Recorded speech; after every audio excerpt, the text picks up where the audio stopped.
today onwards and in the upcoming lecture as well, we'll be doing option pricing models. Option, अभी तक हमने option trading strategy समझी थोड़ी बहुत, bull spread, bear spread, butterfly, all of that, right? So option pricing model will help us determine the theoretical price of an option. कि option price क्या होता है option का? What is price of an option? Premium. Premium is the price of an option. मतलब अगर मेरे को call bye करना है तो प्रीमियम देना पड़ेगा, कॉल सेल करूंगी तो प्रीमियम मिलेगा, right? Call is a thing, it is a right. Right buy कर रही हूँ, राइट टू बाय है ये. अगर call is right to buy, put is right to sell. If I am buying a call or a put, I have to pay premium, which is the price of the option, right? And if I sell a call or put option, I receive premium, right? Premium is option price. What are the factors that affect the option premium? What are the factors that affect the option premium? सबसे पहले तो underlying asset price. Major factor तो S naught है, ठीक है? हम बहुत ज्यादा अभी नोटेशंस में बात करेंगे तो याद रखना पड़ेगा. S naught is spot price, K is exercise price, T is time to maturity, R is risk free rate of return, V is V for volatility, ठीक है? अंडरलाइंग एसेट कितना वॉलेटाइल है, ठीक है? और ये सारी जितनी मैंने बातें बोली, S naught which is underlying stock price, time to maturity, risk free rate of return and volatility, ये सारे ही are factors that affect the option premium, right? याद है आप लोगों को, हमने एक टेबल किया था प्लस माइनस करके, है ना? कि भाई अगर अंडरलाइंग एसेट ज्यादा है तो कॉल प्रीमियम ज्यादा होगा या कम होगा एक गिवन ऑप्शन का. अगर स्टॉक प्राइस बढ़ जाए तो एक given option call option contract का प्रीमियम बढ़ना चाहिए या घटना चाहिए? बढ़ना चाहिए, पॉजिटिव रिलेशन है. लेकिन एक गिवन पुट ऑप्शन का प्रीमियम कम होना चाहिए अगर स्टॉक प्राइस बढ़ता है तो, राइट? टाइम टू मैच्योरिटी अगर बढ़ता है तो क्या होता है? प्रीमियम बढ़ता है, because there is more time to exhibit volatility for the underlying asset, and volatility is a favorable characteristic. भाई जितना volatile होगा underlying asset, उतना call buyer या put buyer के लिए फायदेमंद होगा. Does this make sense to you? फिर से बोलूं, जितना volatile होगा underlying asset, मतलब उसमें जितनी ज्यादा price fluctuations होंगी, उतना ही अच्छा है call buyer या put buyer के लिए. क्यों? क्योंकि कॉल बायर पुट बायर के लिए अगर फेवरेबल डायरेक्शन में प्राइस जंप कर गया तो ज्यादा प्रॉफिट है, लेकिन अगर अनफेवरेबल डायरेक्शन में प्राइस जंप कर गया तो लॉस मिनिमल है, लॉस प्रीमियम जितना ही है, राइट? तो हम चाहेंगे कि ज्यादा वॉलेटिलिटी हो कि अगर मेरी डायरेक्शन में गया तो प्रॉफिट ज्यादा होगा, दूसरी में चला गया तो लॉस तो उतना ही होना, right? So volatility is a desirable characteristic of for a call buyer और अ पुट बायर. इसलिए जितनी ज्यादा अंडरलाइंग एसेट वॉलेटाइल होता है, अगर बैंक निफ्टी में वॉलेटिलिटी निफ्टी से ज्यादा है तो हो सकता है उसके प्रीमियम्स जनरली निफ्टी ऑप्शंस के प्रीमियम से ज्यादा हो, ठीक है?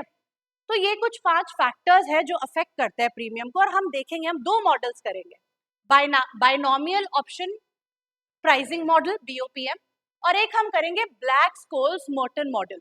BSM मॉडल यूज होता है हमारी मार्केट्स में जब प्राइस डिटरमिन होते हैं, प्रीमियम्स डिटरमिन होते हैं, तो NSE BSE जो भी एक्सचेंज है वो भी ब्लैक-स्कोल्स-मोर्टन मॉडल ही यूज करते हैं. I will show you on their website, जहां पे उन्होंने अपनी कैलकुलेशन BSM के अकॉर्डिंग दे रखी होंगी. तो पहले हम बायनॉमियल ऑप्शन करेंगे. बायनॉमियल ऑप्शन को का ही एक फर्दर डेवलपमेंट है BSM, ठीक है? सो BSM is more useful. BSM model के लिए जो उनके इकोनॉमिस्ट है जिन्होंने BSM मॉडल डेवलप किया था, Black Scholes Merton, Fischer Black, Myron Scholes and Merton, इन तीनों को नोबेल प्राइज मिला था फॉर दिस मॉडल. इस ऑप्शन प्राइसिंग मॉडल के लिए they actually got the prize, Nobel prize. Anyway, we'll be first today talking about binomial option pricing model. Okay? पहले तो मैं तुम्हें एक ग्लिम्स दूंगी कि मॉडल वर्क कैसे करने वाला है, हमें मतलब हमारा आउटकम क्या है पहले वो बता देती हूँ. बहुत ज्यादा डिटेल में नहीं, बस एक हाईलाइट, फिर हम उसकी डेरिवेशन करेंगे, इक्वेशन सीखेंगे, फिर उसे क्वेश्चंस में अप्लाई करेंगे। Works for everybody. और मैंने फैक्टर्स क्यों बताए, ये जितने भी फैक्टर्स है ना, आप देखोगे कहीं ना कहीं बीओपीएम में या बीएसएम में फिट होंगे ही होंगे। पांचों के पांचों बीओपीएम में भी कहीं से आ जाएंगे और बीएसएम में भी कहीं से आ जाएंगे। तो पांचों फैक्टर की ही कहानी है जो प्रीमियम को अफेक्ट कर रहा है, और मेजर फैक्टर जो प्रीमियम को अफेक्ट करता है वो है अंडरलाइंग एसेट प्राइस, राइट। सो बीओपीएम सिर्फ ये रीड कर लो या राइट कर लो, अभी समझ नहीं आएगा। बीओपीएम helps, according to BOPM, option की current value, it should be ideally equal to the present value of probability weight future payoffs on options. You may write it. जब हम समझ लेंगे तो हम देखेंगे कि ये definition is making sense or not. So इस मॉडल के अकॉर्डिंग ऑप्शन का प्राइस किसके इक्वल होना चाहिए? It should be equal to present value of probability weight future payoffs on options.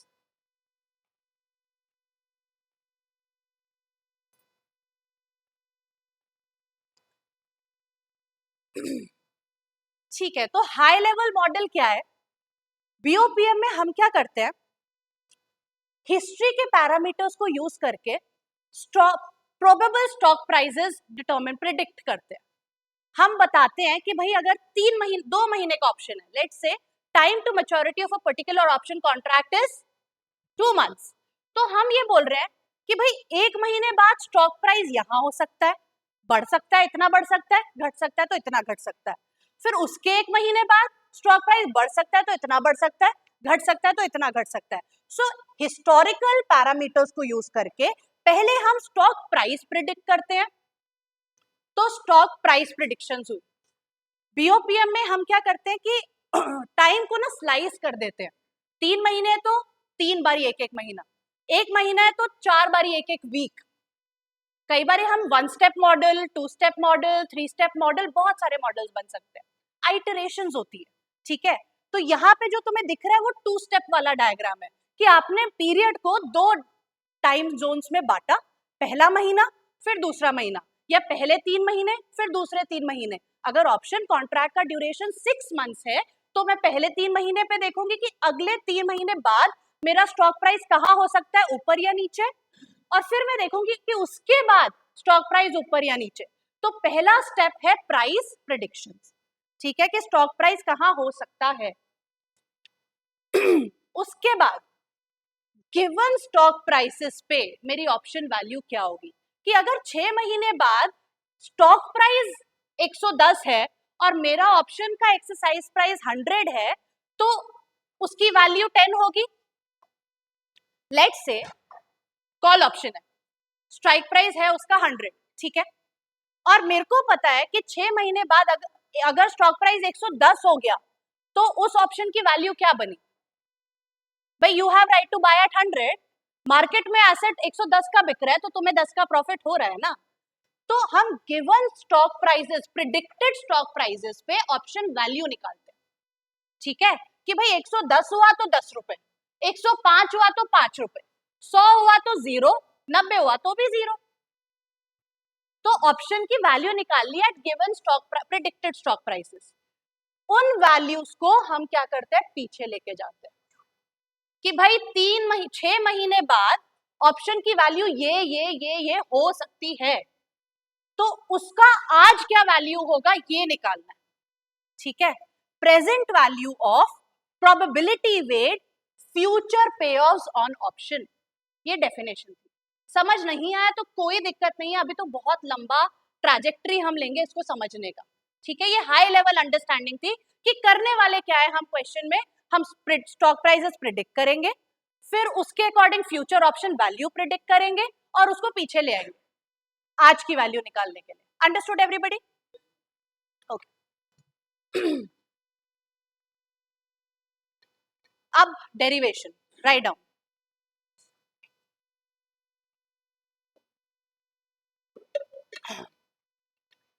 इनकी इक्वेशंस को पहले मैं डिराइव करना बता रही हूँ, not part of exam, just to settle it in your mind और टू एस्टैब्लिश इट कि भाई हवा में इक्वेशन नहीं बनी है, उसकी एक डेरिवेशन है. Again if you find it too complex, just take an high level of understanding of it, दूर से समझ लो बस बहुत है. At the end of the day, you need to remember equations. You have to. अब जब हम binomial option pricing model करेंगे और BSM करेंगे, डेरिवेशन तो एक है समझने के लिए, पर याद आपको सारी इक्वेशंस रखनी है. ठीक है, तो जहां मैं मार्क कर दूंगी भाई ये इंपॉर्टेंट है, तो वो इंपॉर्टेंट है, वो एग्जाम में यूज होगी ही होगी. Understood everybody? ठीक है जी. तो हम क्या करेंगे, इक्वेशन डिराइव करने के लिए एक पोर्टफोलियो बनाएंगे. पोर्टफोलियो ऐसा होगा जिसपे रिस्क नहीं होगा. ठीक है, it will be a risk neutral portfolio. Risk ना होने का मतलब है कि इट इज रिस्कलेस. मतलब रिटर्न अनसर्टेन है या सर्टेन है? सर्टेन है. There is no uncertainty about the return. और एक रिस्क फ्री पोर्टफोलियो पे रिटर्न कितना होता है? Expected rate of return would be risk free rate of return. अगर आप एक रिस्कलेस पोर्टफोलियो में इन्वेस्ट कर रहे हो 20 रुपए, तो एक महीने बाद 20 इंटू ERT करके आप निकाल सकते हो कि risk free rate of return market में रिस्कलेस पोर्टफोलियो FD पे या ट्रेजरी बिल पे अगर 6% मिलता है तो इतना ही मैं कमाऊंगी, इससे ज्यादा नहीं कमाऊंगी. ठीक है, सो हम क्या करेंगे, एक रिस्कलेस पोर्टफोलियो बनाएंगे दो चीजों को यूज करके, कॉल ऑप्शन और एसेट. याद है किस कवर्ड कॉल पोर्टफोलियो याद है आप लोगों को? क्या होता है कवर्ड कॉल में? बेटा सुन ले, अटेंडेंस बाद में हो जाएगी. हाँ जी, कवर्ड कॉल सबसे पहले हमने जब शुरू किए थे ट्रेडिंग स्ट्रैटेजीज तो कवर्ड कॉल प्रोटेक्टिव पुट किया था. कवर्ड कॉल में हम क्या करते थे, short call and long asset. ठीक है, कि भाई शेयर खरीद लिया और कॉल शॉर्ट कर दी. कवर्ड कॉल इसलिए बोलते थे इसको क्योंकि जो शॉर्ट कॉल पे रिस्क हो रहा था ना, that was being offset by the long position in underlying asset. Remember? ठीक है, कि भाई अगर प्राइस बढ़ा तो एसेट में तो मेरे को फायदा हो जाएगा, लेकिन कॉल में नुकसान हो जाएगा और दोनों एक दूसरे को ऑफसेट कर जाएंगे. अगर प्राइस घटा तो एसेट पे नुकसान होगा लेकिन शॉर्ट कॉल पे फायदा हो जाएगा क्योंकि कॉल शॉर्ट की है. तो यहाँ पे हमने वैसा एक पोर्टफोलियो बनाया. लेट्स से एसेट का price is 100. Okay, call option exercise price या strike price is 105. Time period is 1 month, 1 month का ऑप्शन है. पोर्टफोलियो क्या बनाया है, एक कॉल शॉर्ट की है और x number of shares long की है. एक कॉल शॉर्ट की है और x number of shares long की है. हमें एग्जैक्टली उतने शेयर्स खरीदने हैं जिससे इस शॉर्ट कॉल पे जो नुकसान होने वाला है वो ऑफसेट हो जाए. ठीक है, तो इस x को मैं बोल रही हूँ डेल्टा. अब delta is a very important Greek letter in derivatives जो हम बाद में करेंगे. अभी सिर्फ नोट करना है कि डेल्टा नंबर ऑफ शेयर्स मैंने बाय किए and these delta number of shares are sufficient to offset the losses on a short call.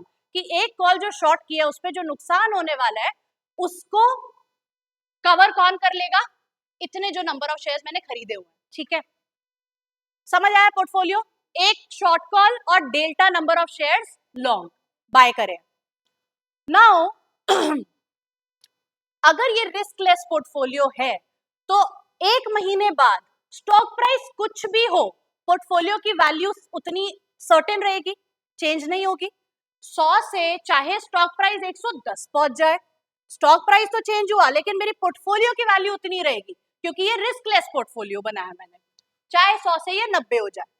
ठीक है, अगर 100 से 110 हो गया तो पोर्टफोलियो की वैल्यू क्या लगेगी, 110 into the number of shares I have, which is delta. और कॉल मैंने शॉर्ट की है, अगर 100 से 110 हो गया तो शॉर्ट कॉल पे लॉस होगा. कितने का लॉस होगा, सोच के बोलो. एक्सरसाइज प्राइस देखो, 5 का लॉस होगा. तो हाँ जी, एक शॉर्ट कॉल की है, कॉल एक ही शॉर्ट की है, तो अभी हम 1 यूनिट मान रहे हैं उसको. ठीक है, सो 5. तो अगर प्राइस 100 से 110 हो गया तो मेरी पोर्टफोलियो की वैल्यू ऐसी होगी 110 डेल्टा माइनस 5. अगर प्राइस 100 से 90 हो गया तो मेरा पोर्टफोलियो कैसा होगा,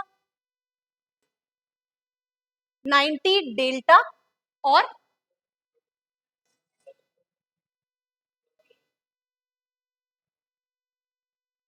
प्लस 10 कैसे? लेप्स हो गया ना, ऑप्शन तो लेप्स हो गया, प्रीमियम तो आज ही आ गया।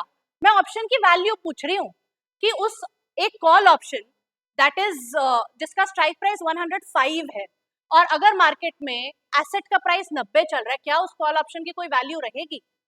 नहीं रहेगी, आज एक्सपायरी है, nobody will exercise this option. So इस ऑप्शन की वैल्यू हो गई 0। आज से 1 महीने बाद अगर 90 चला गया तो पोर्टफोलियो की वैल्यू हो गई 90 डेल्टा। अग्रीड? अगर ये रिस्क न्यूट्रल पोर्टफोलियो है, प्राइस ऊपर जाए या नीचे जाए, the value should not change. 110 delta minus 5 should remain equal to 90 delta.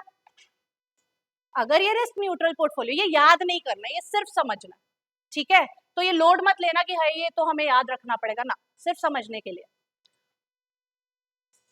ये समझ जाओगे तो इक्वेशन याद अपने आप हो जाएगी।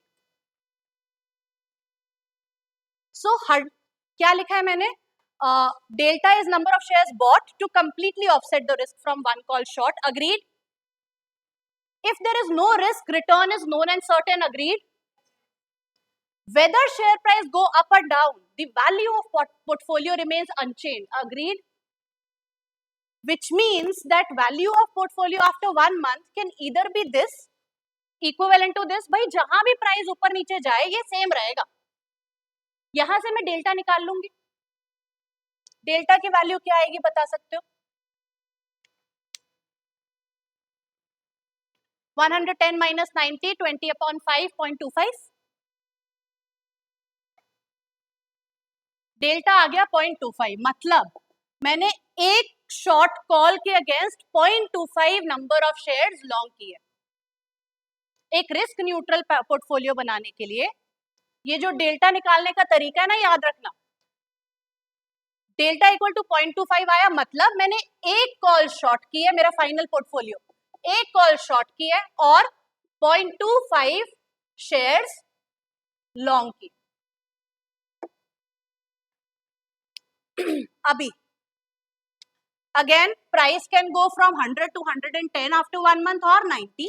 Let's say it goes to 110. It could be either. Value of the portfolio will be equal to 110 delta minus 5। याद है? अगर 100 से 110 चला गया तो पोर्टफोलियो की वैल्यू इज 110 डेल्टा माइनस 5, क्योंकि 5 का उसको प्रॉफिट हो रहा है, मेरे को लॉस हो जाएगा क्योंकि मैंने कॉल शॉर्ट की है। 110 डेल्टा माइनस 5 में डेल्टा की वैल्यू डाल दो तो क्या वैल्यू आती है? 110 इंटू 0.25 माइनस 5, 22.5 आ गई। मतलब प्राइस कहीं भी जाए, इस पोर्टफोलियो की वैल्यू 1 महीने बाद क्या होने वाली है? 22.5। ठीक है? अगर 1 महीने बाद 22.5 है इस पोर्टफोलियो की वैल्यू, तो आज इसकी value, it is a risk neutral portfolio, इस पे कोई रिस्क नहीं है। तो अगर जब रिस्क नहीं होता तो रिटर्न कितना कमाया जाता है? Risk free rate of return. तो आज इसकी value should be 22.5 e raised to the power minus RT। Agree? कि भाई अगर इस पोर्टफोलियो की वैल्यू 1 महीने बाद 22.5 है तो आज होगी 22.5 into e raised to the power minus RT। Discount back कर देंगे by risk free rate of return. कोई ऐसे ही नहीं कि कोई भी रिटर्न डालेंगे, because it's a risk free portfolio, we need to use risk free rate of return. Let's say यहाँ पे इन्होंने रिस्क 1 महीने का नहीं, इन्होंने 10% का लिया। सो अगर risk free rate of return 10% per annum है तो इस पोर्टफोलियो की आज वैल्यू क्या होनी चाहिए? 22.5 e raised to the power minus 0.1 into 1 by 12, right? 10 per annum है ना, 10% per annum risk free rate of return है। तो आज इस पोर्टफोलियो की वैल्यू होनी चाहिए 22.5 into e raised to the power minus 0.1 into 1 by 12। Okay, 10%, 0.1 ही हुआ ना 10%, तो है ना? क्या वैल्यू आती है निकालना जरा।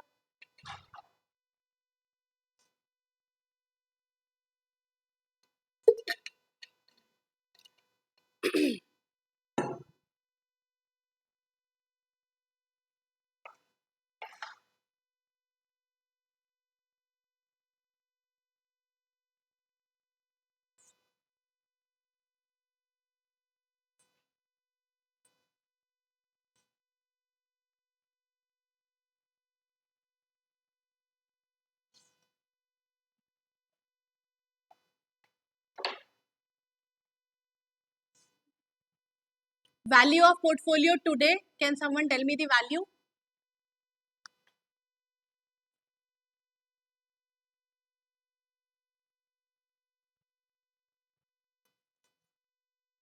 निकाल रहे हो नहीं निकाल रहे हो?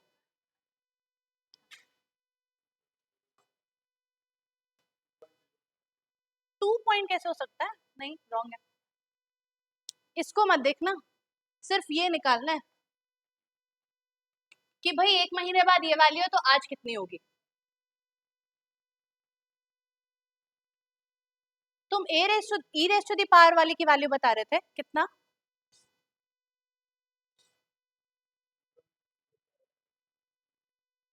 2.0721 ओके, इंटू 22.5 करो।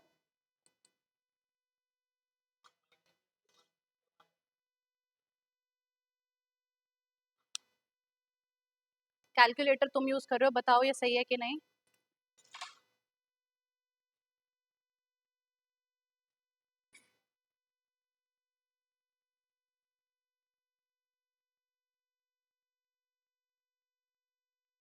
Point 1 into 1/12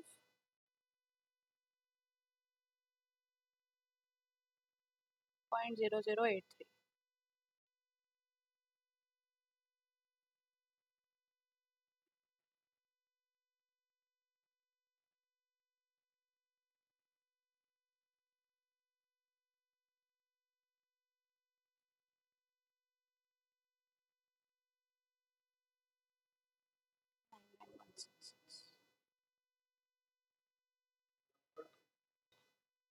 one point six nine 1.6965 यही आ रहा है क्या सबका?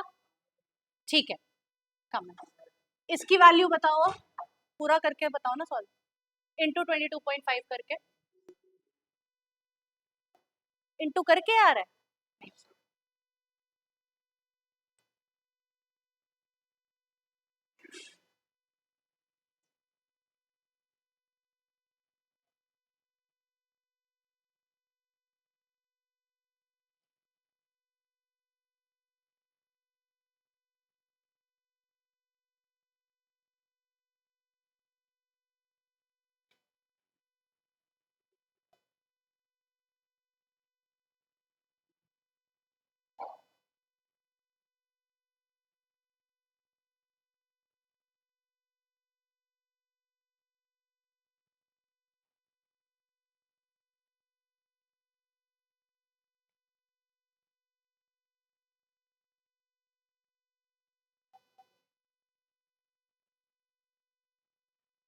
हाँ जी, बताओ भाई क्या आ रहा है, मेरा तो कुछ और ही आ रहा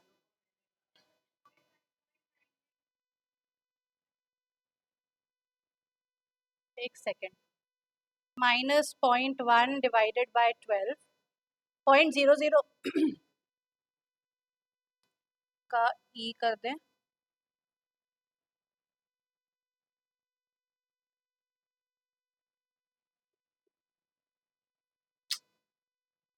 मेरा कैलकुलेटर ही चाहिए।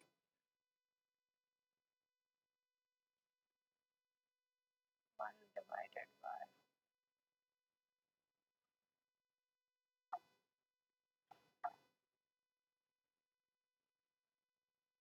इसकी वैल्यू आई क्या किसी की?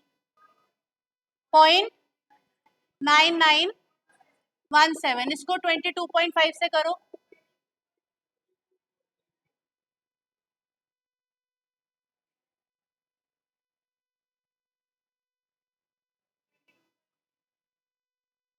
22.31 ये आ रहा है।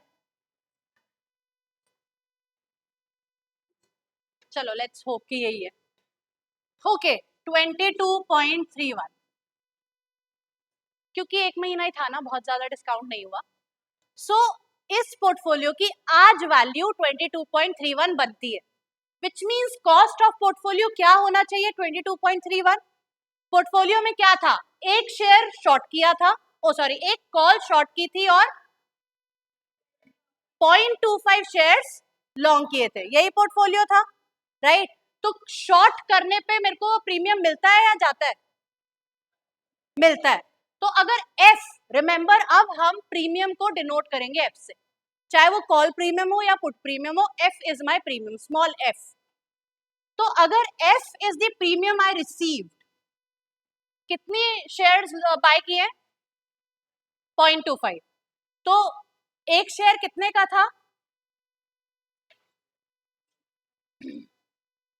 एक शेयर कितने का था स्पॉट मार्केट में? 100। तो मेरा जो कॉस्ट ऑफ पोर्टफोलियो बना वो बना 100 इंटू 0.25 माइनस एफ। अग्रीड? भाई 100 इंटू 0.25 लगे क्योंकि शेयर्स बाय किए और एफ मेरे को मिला, तो कॉस्ट ऑफ पोर्टफोलियो बना ये, which should equal to 22.31 which is the present value of the portfolio. तो यहां से हम क्या F which is call premium, उसकी वैल्यू निकाल सकते हैं, निकाल ली। सो एफ की वैल्यू 100 इंटू 0.25 माइनस 22.31,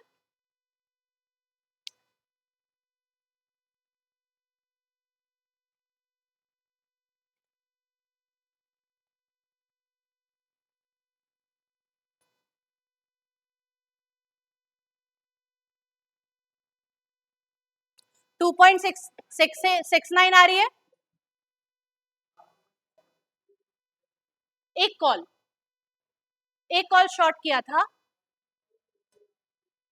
0.25 शेयर्स खरीदे थे, डेल्टा हमारा 0.25 आया था ना सर, है ना? हमने क्या पोर्टफोलियो बनाया? One short call and long delta number of shares. So 0.25 shares खरीदे, एक शेयर 100 रुपए का है, तो खरीद कितने की पड़ी? 100 इंटू 0.25। हमने पूरा एक शेयर नहीं खरीदा, फ्रैक्शन 1/4 ऑफ शेयर खरीदा है।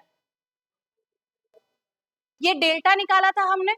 डेल्टा की वैल्यू कैसे निकाली थी कि भाई पोर्टफोलियो रिस्क फ्री है, चाहे प्राइस बढ़े या घटे वैल्यू पोर्टफोलियो की सेम रहेगी। तो अगर बढ़ा तो पोर्टफोलियो की वैल्यू है 110 डेल्टा माइनस 5, घटा प्राइस तो 90 delta and it should remain equal. उससे मैंने डेल्टा की वैल्यू निकाली। ठीक है, सिर्फ प्रोसेस समझना, याद कुछ नहीं करना।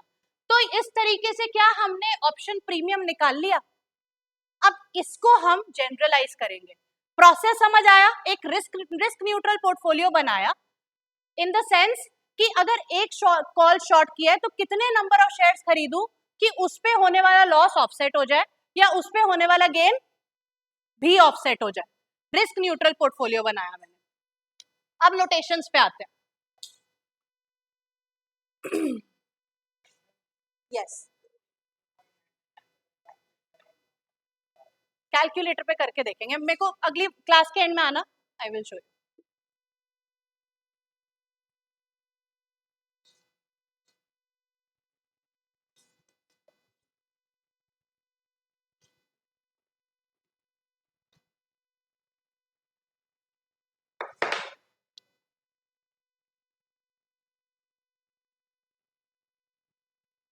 सो जैसे ये 100 है, 100 क्या हो गया मेरा? S not. S not price आज का एक महीने बाद ऊपर भी जाता है या नीचे भी जा सकता है। ऊपर जाएगा तो उसको बोलेंगे एस नॉट यू, नीचे जाएगा तो उसको बोलेंगे एस नॉट डी।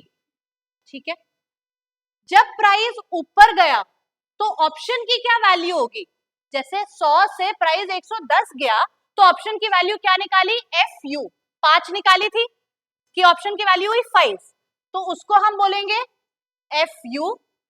आज ऑप्शन का प्राइस है एफ, ऑप्शन प्रीमियम। प्राइस ऊपर गया तो वैल्यू एफ यू, प्राइस नीचे गया तो वैल्यू एफ डी। ठीक है,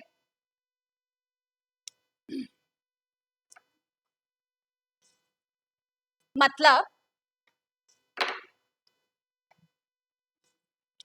हमने एक कॉल शॉर्ट किया और delta number of shares long किए।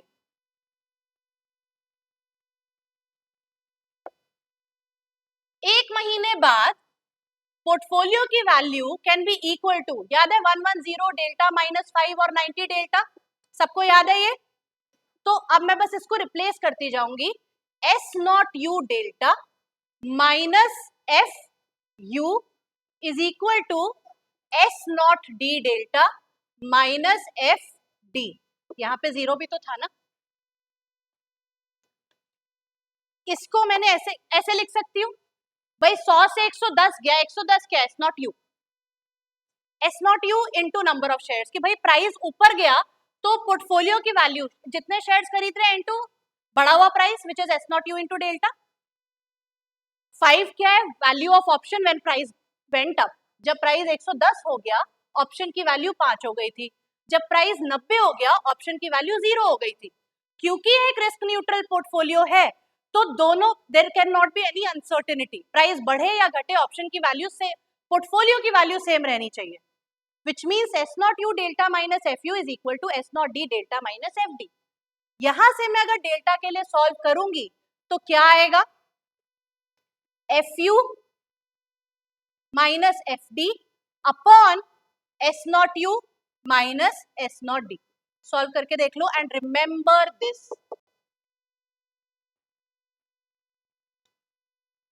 ये उधर चला जाएगा, FU minus FD upon delta common ले लिया, S naught U minus S naught D। Value of option when price went down, when stock price went down, who asked?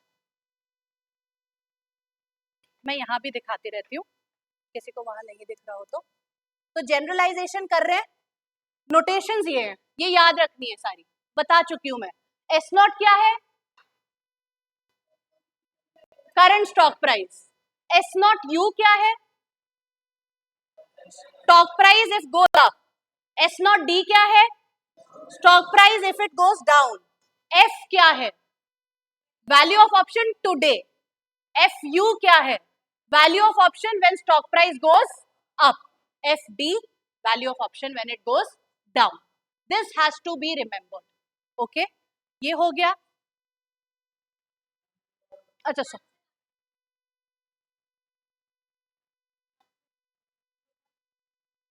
0.26 पहले वाले question पे कैसे निकाला, एफ यू कितना है 100, नहीं 5 माइनस 0 अपॉन 110 माइनस 90 कितना आ रहा है,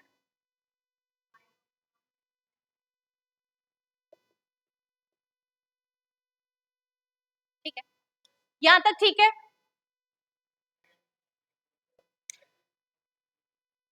sorry, F is premium, correct.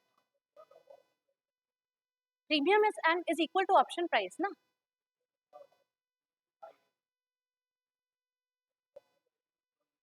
Five is not premium, five is the, five is F u, value of option when price goes up, ठीक है। प्रीमियम तो निकाल रहे हैं, ऑप्शन प्राइसिंग मॉडल कर रहे हैं कि भाई ऑप्शन का प्रीमियम कितना होना चाहिए वो निकालना है। This is my central variable, यही तो निकालना है कि ऑप्शन, आज अगर ऑप्शन बिक रहा है, आज इस ऑप्शन का प्रीमियम कितना होना चाहिए, that will be the price of an option. तो मैं करंट ऑप्शन प्राइस लिखूं या प्रीमियम लिखूं, एक ही बात है, ठीक है। So remember F is what we have to find, F is our quest, ठीक है। एफ ढूंढने निकले हम, जैसे हमने उस केस में निकाल दिया, अब हम डेरिवेशन करके एल्जेब्राइकली इक्वेशन सेट कर देंगे उस पे।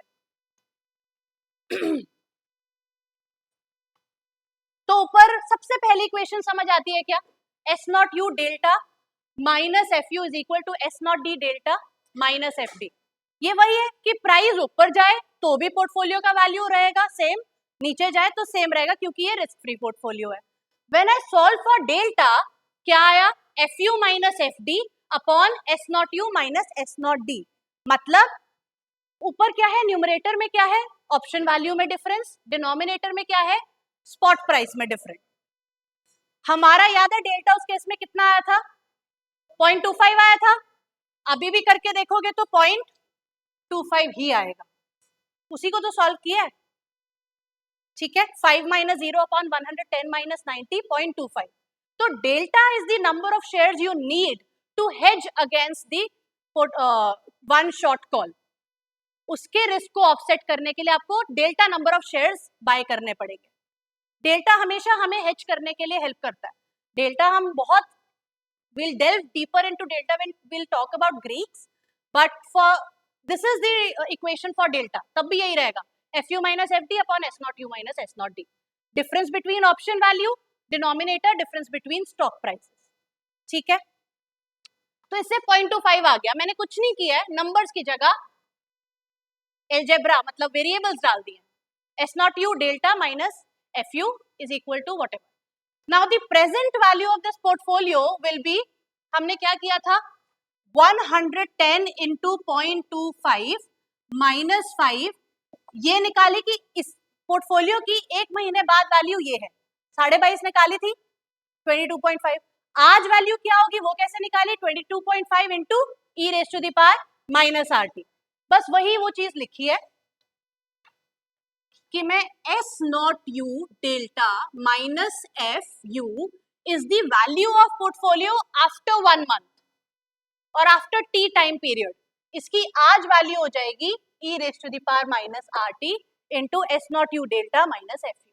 आप एस नॉट डी भी लिख सकते थे, S naught D delta minus F D into e raise to the power minus are T, क्योंकि दोनों ही है, बढ़ भी सकता है घट भी सकता है, उसकी पीछे वैल्यू लानी है बस, ठीक है।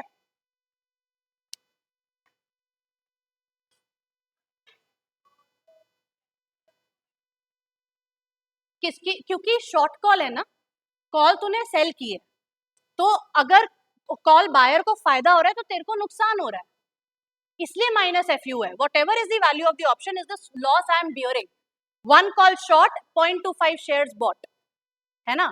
तो एक कॉल पे जो नुकसान हो रहा था 5 रुपए, 110 अगर हो गया तो कॉल पे, कॉल बायर को 5 का फायदा है, मेरे को 5 का नुकसान है, इसलिए माइनस एफ यू, ठीक है।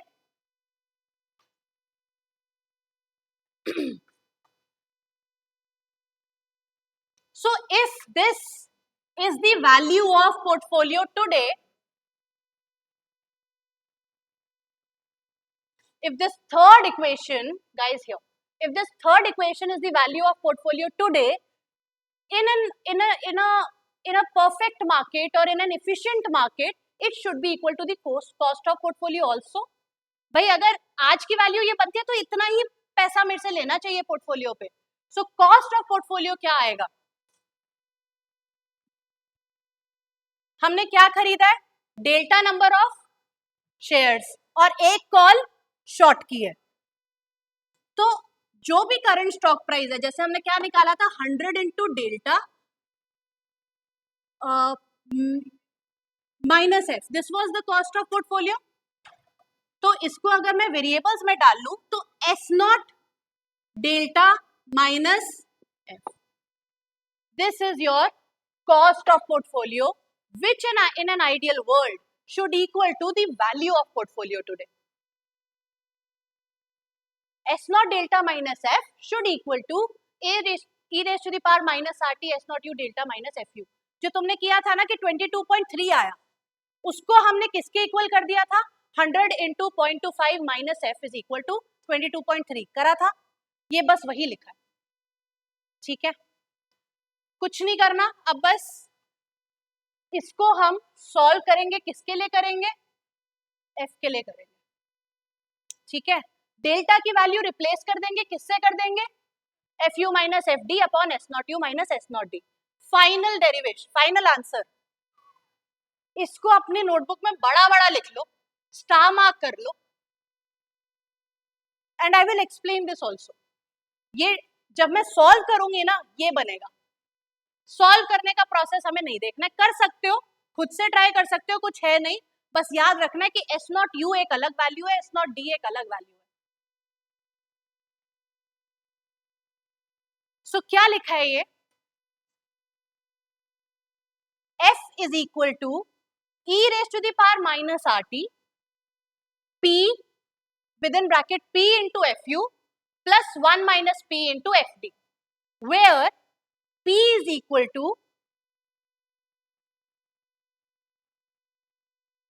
equal to ERT minus D whole upon U minus D। अब इसको समझेंगे, तो इस तक पहुंचने का डेरिवेशन तो हमने समझा कि भाई एक रिस्क न्यूट्रल पोर्टफोलियो बना लो, उसका डेल्टा निकाल लो, उसकी आगे की वैल्यू निकाल लो, डिस्काउंट बैक कर दो, कॉस्ट को उसके इक्वल लिख दो, रख दो, कॉस्ट ऑफ पोर्टफोलियो को वैल्यू ऑफ पोर्टफोलियो टुडे के इक्वल रख दो और एफ की वैल्यू निकाल लो। तरीका ये है, याद रखने की जरूरत नहीं है। अब याद क्या रखना है और कैसे रखना है वो देखेंगे। So binomial option pricing model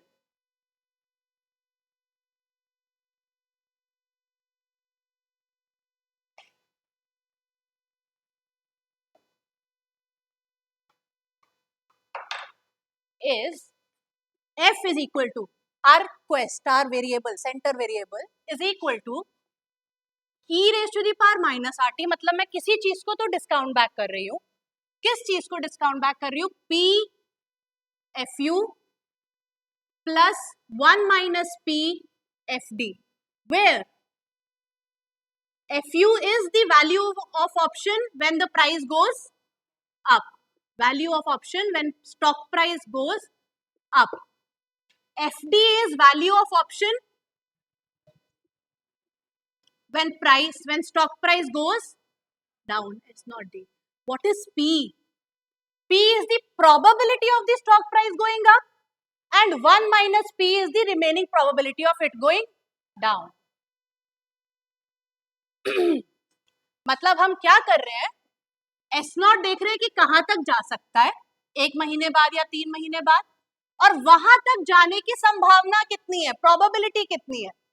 ऊपर जाने की प्रोबेबिलिटी इज p, नीचे आने की probability is 1 minus p।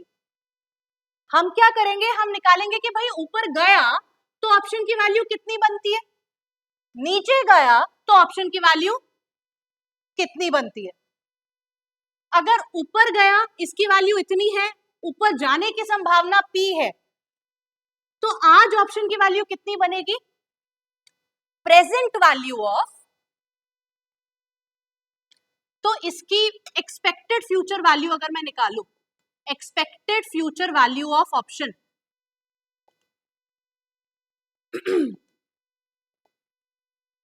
if it goes up, value will be, tell me, if the stock prices goes up, value of option will be fu. What is the probability of it going up? p. तो ऊपर गया तो fu है, नीचे गया तो fd है, और ऊपर जाने की प्रोबेबिलिटी p है, नीचे जाने की 1 माइनस p है, तो एक्सपेक्टेड फ्यूचर वैल्यू क्या आ गया, p into fu plus 1 minus p into fd। Expected future value, expected value is probability into the value, और अगर एक्सपेक्टेड फ्यूचर वैल्यू ये है तो आज की कितनी होगी, e raise to the power minus rt, बस उसको हम डिस्काउंट बैक कर रहे हैं। ठीक है, अब ये p निकल कैसे रहा है, u भी कैसे निकल रहा है वो सब देखेंगे, पर अभी जो हाई लेवल हमने बात की थी सबसे पहले, ये definition, current value of option must be equal to present value of probability weight future payoffs on option, कि भाई ऑप्शन की वैल्यू या ऑप्शन का क्या पे ऑफ होगा फ्यूचर में, उसको इनटू प्रोबेबिलिटी करेंगे और उसकी प्रेजेंट वैल्यू कर देंगे, यही कर रहे हैं। ठीक है, ये याद रखनी है। इसके बाद अभी p कैसे निकल रहा है, that means probability of option going up, probability कैसे निकल रही है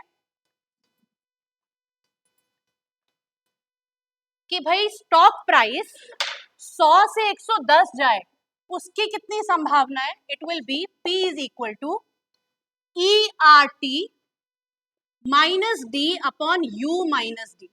अब ये क्या चीज है, यही लिखा है आपने, p is equal to e are T minus D upon U minus D.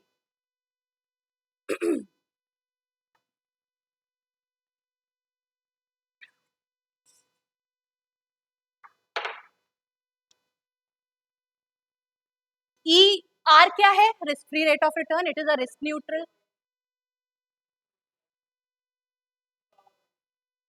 नहीं यहां नहीं है, यहां नहीं, यहां नहीं है, यहां नहीं होगी।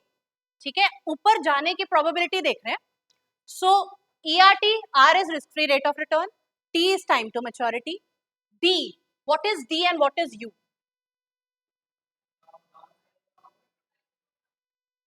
तो 1 minus D is the percentage decrease in stock price, okay, and u minus 1 is the percentage increase in stock price. मतलब I will tell you, हमारा क्या था, 100 से 110 गया या फिर 100 से 90 गया, ठीक है.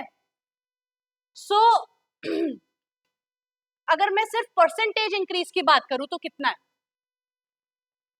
10%. 100 10% से या तो बढ़ रहा है या 10% से गिर रहा है, ठीक है. So u minus 1 is equal to 0.1, which means u is equal to 1.1. कि भाई stock has gone up by 1.1x, that is 1.1 is u. Stock has gone down by 0.9x, so 0.9 is d. 10% नीचे गया, 1 minus d should equal to again 0.1. d will be equal to 1 minus 0.1, 0.9.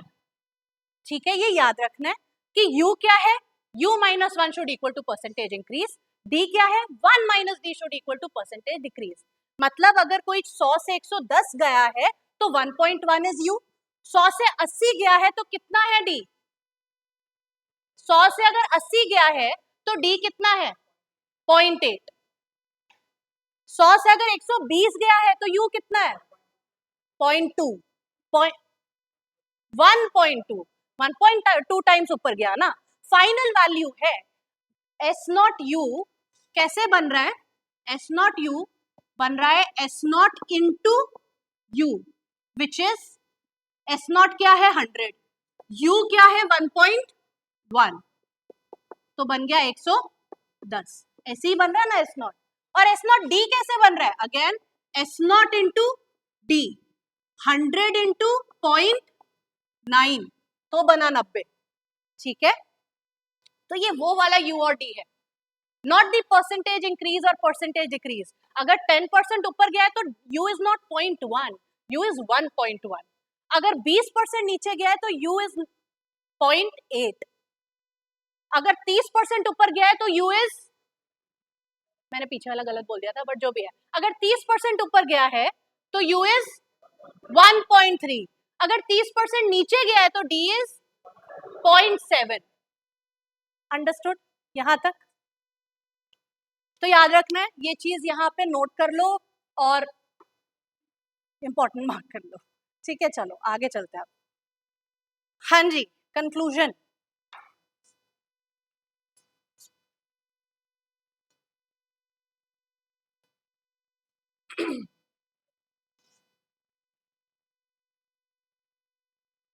जो पिछला हमने numbers के साथ example किया था उसको इस फॉर्मूला में डाल के देखे कि आंसर सेम आता है कि नहीं आता. 100 से 110, 100 से 90 करके हमने निकाला था ना डेल्टा 0.25, फिर 22.3, फाइनल आंसर 0.26 निकाला था. अब बस इस फॉर्मूला में डालते हैं क्योंकि फॉर्मूला उसी से बना है, सेम आना चाहिए. मेरे को क्या चाहिए, f is equal to e raise to the power minus RT p into FU plus 1 minus p into FD. S naught U, S naught D, FU FD. भाई क्या क्या चाहिए मेरे को, सबसे पहले तो P चाहिए. P कैसे आता है, ERT minus D upon U minus D. ERT risk free rate of return कितना था, 10% पर एनम. टाइम पीरियड कितना था, 1 month. So e raise to the power 0.1 into 1/12 minus D. D कितना है, 100 से कितना गया शेयर, 100 से या तो 110 पे जा रहा है या फिर 90 पे जा रहा है, तो D कितना है, D 0.9, ठीक है. तो मैं बस इस फॉर्मूला में नंबर डाल रही हूँ, e raise to the power RT minus D, D है 0.9 अपॉन 1.1 माइनस 0.9. प्लीज इसको सॉल्व करके सही सा आंसर बता दो.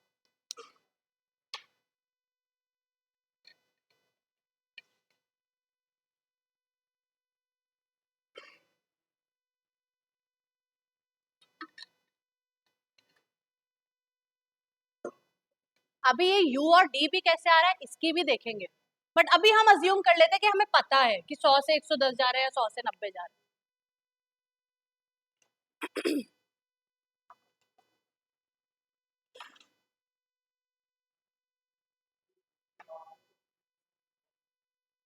सर इसके तो कैलकुलेटर्स हैं, सिर्फ आपको नंबर डालना है, डेटा डालना है, वो आंसर दे देगा कि थ्योरेटिकल प्राइस ये बनता है, फिर आप कंपेयर कर लो। अभी हमें मैनुअली करना पड़ेगा, पर सारे मॉडल्स के बिल्ट इन एक्सेल वो है, फॉर्मूलाज हैं और कैलकुलेटर्स हैं। क्या खुद करना है? हाँ जी। वैल्यू सेम नहीं आती।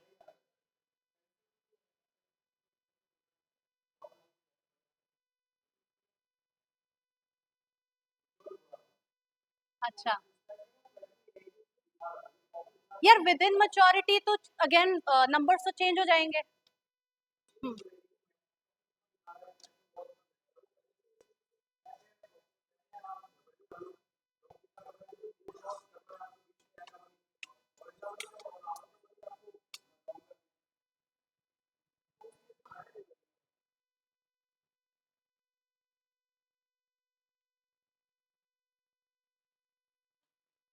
चलो उसकी बात करते हैं कि क्या कैलकुलेटर तुमने यूज किया और किसके लिए। Everybody tell me the value. 1/12 यार, ऑब्वियसली 1/12।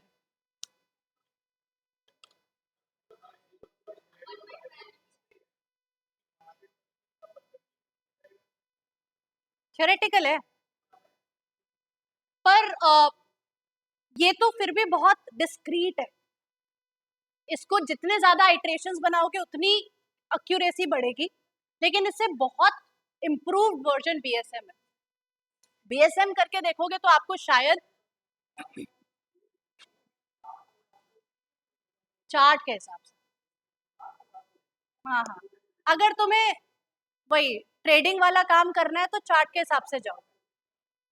लेकिन जो बेस प्राइस बनता है ना, जब एक नया ऑप्शन आया तो उसका बेस प्राइस बीएसएम के हिसाब से बनेगा। एनएससी ही जो एक्सचेंज चला रहा है उस ऑप्शन को, वो ही उस हिसाब से कैलकुलेट करेगा। तो स्टार्टिंग तो बीएसएम है, बेस तो वही है। मार्केट बढ़ेगी वो ऑटोमेटिकली रिवाइज होगा, प्राइस तो बढ़ेगा ही।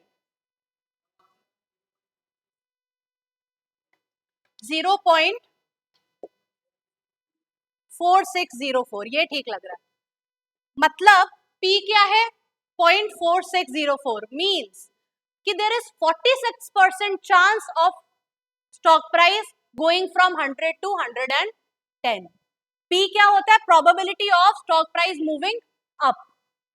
ठीक है, तो अगर 46% चांस है कि ऊपर जाएगा, तो रिमेनिंग कितना चांस रह गया कि नीचे जाएगा? 1 माइनस P। ठीक है, सो अब ये लगा के देखते हैं। F is equal to e raise to the power, again numbers डाल रही हूँ यहाँ पे, फाइनल इक्वेशन जो मेरे को यूज करनी है, पहले P की वैल्यू निकाली, फिर फाइनल इक्वेशन में बिल्ट इन किए नंबर्स। F is equal to e raise to the power minus, बताओ, 0.1 into 1/12 P, which is 0.4604 into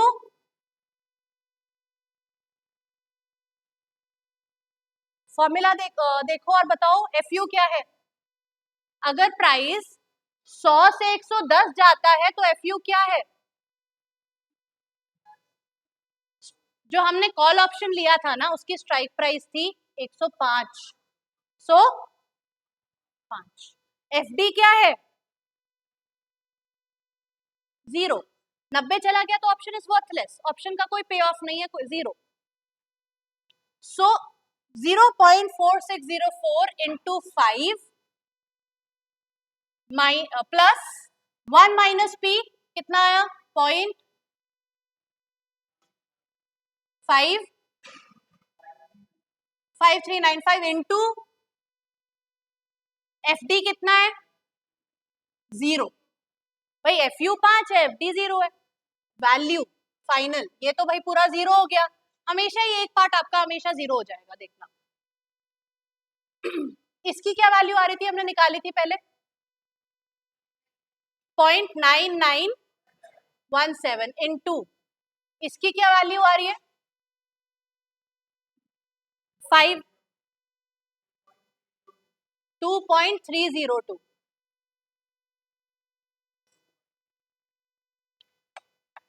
करो।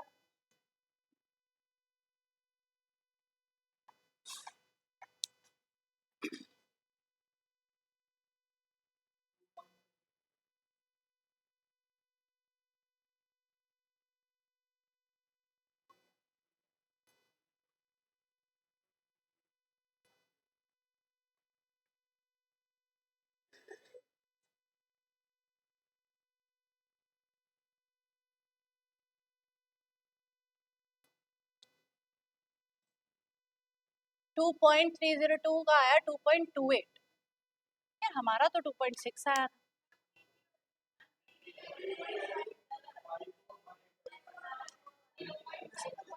क्यों करते हो तुम लोग ऐसा?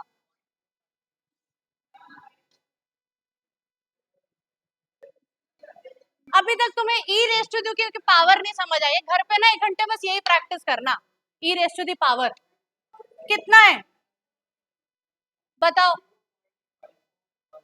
0.5418, मतलब P है 0.5। अच्छा गाइस, मतलब there is 54% chance of stock price is moving up। करो अब। F is equal to e raised to the power minus 0.1 into 1 by 12, 0.5418 into 5 plus जो भी आएगा 0 ही आएगा, तो इसकी वैल्यू बताओ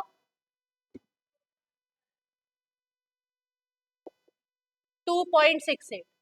यही आंसर आया था जब हमने पहले तरीके से निकाला था 2.6 से। तो सीधा फॉर्मूला यूज करके भी यही है, फॉर्मूला ही इससे ड्रिवन है।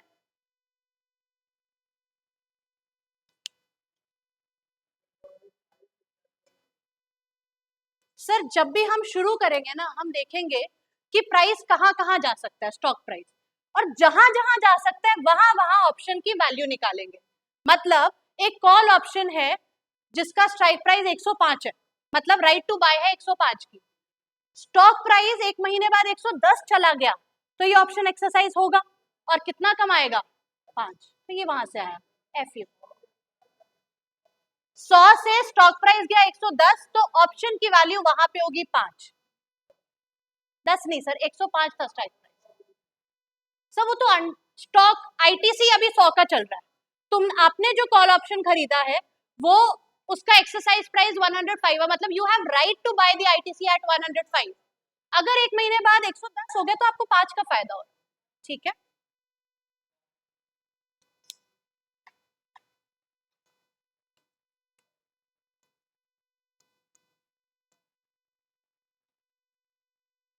इसी का एक क्वेश्चन प्रैक्टिस करें या 2 स्टेप बायनॉमियल ट्री पे चलो? लिखो, क्वेश्चन लिखो और करोगे खुद। कॉल ही प्रैक्टिस करा रही हूँ, पुट एक बार साथ में करेंगे।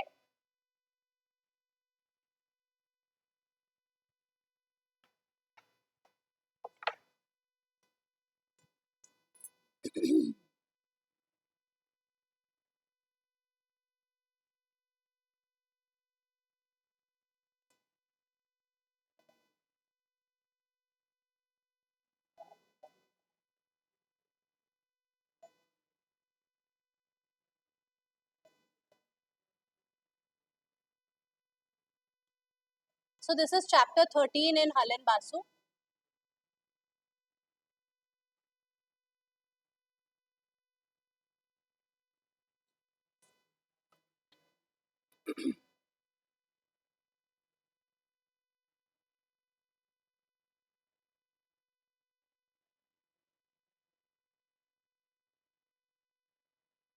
ओके, पुट ही कर लेते हैं, एग्जाम्पल पुट का ही एग्जाम्पल प्रैक्टिस करते हैं। 2 टाइम स्टेप है यार।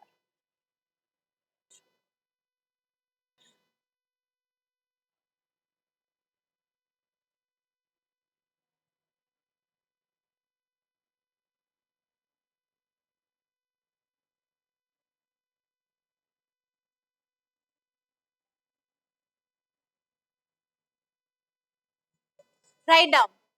A stock price is currently $50. Write down, everybody. A stock price is currently $50. It is known that at the end of 6 months,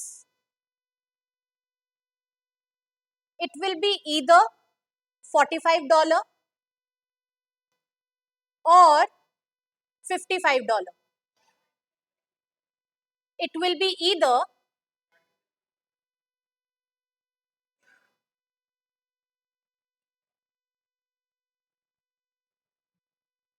ये जो मार्क किया है ना ब्लू में, a stock price is currently $50. It is known that at the end of 6 months, it will be either $45 or $55. The risk-free rate of interest is 10% per annum. The risk-free rate of interest is 10% per annum. Full stop. What is the value? What is the value of a 6-month European call option?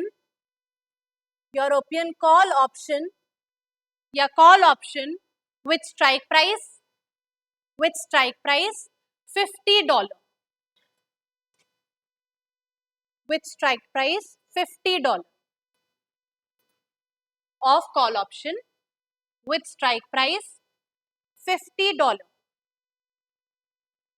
तो ये 6 month call option है जिसका strike price $50 है, उसका premium निकालना है, क्या होना चाहिए. Same process, same formula, everything is given to you. Try yourself and I am also doing here.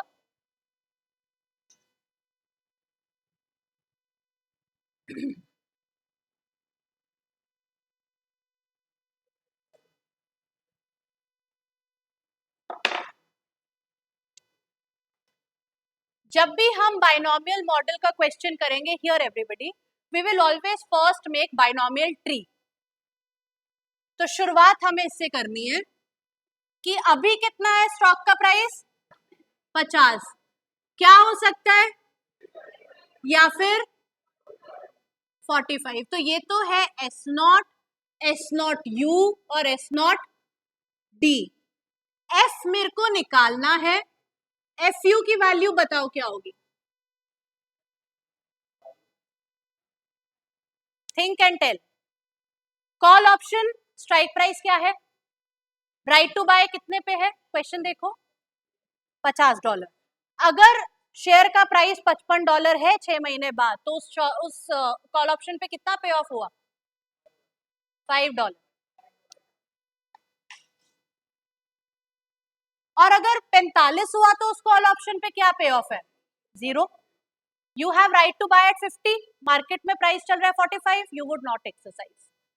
So FD हो गया 0. बस अब तो फॉर्मूला लगाना है और F निकालना है. Our ultimate quest is F निकालना है.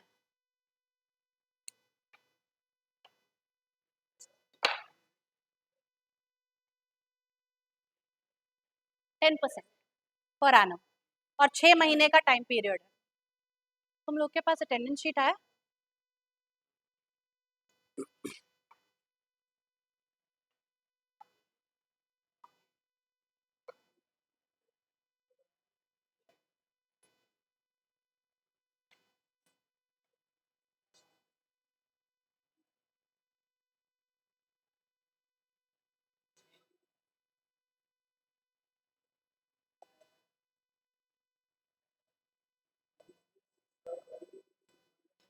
One by two.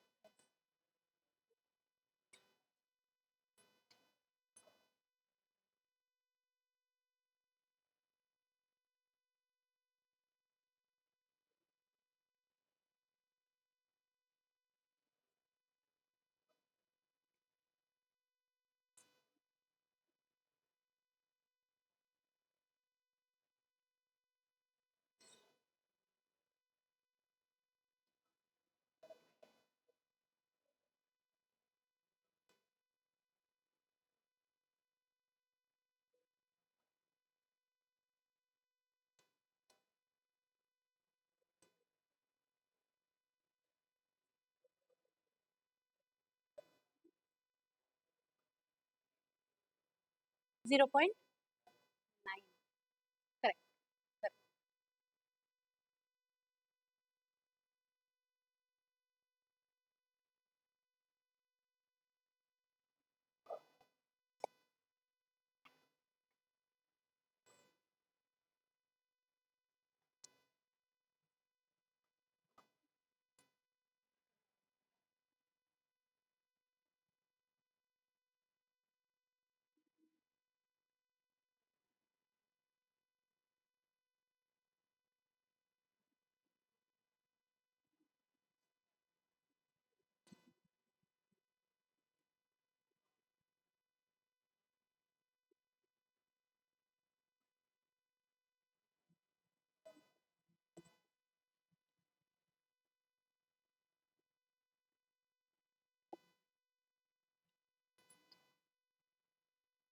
फॉर्मूला ये है, एफ निकालने के लिए पी निकालना पड़ेगा, पी निकालने के लिए यू और डी निकालना पड़ेगा।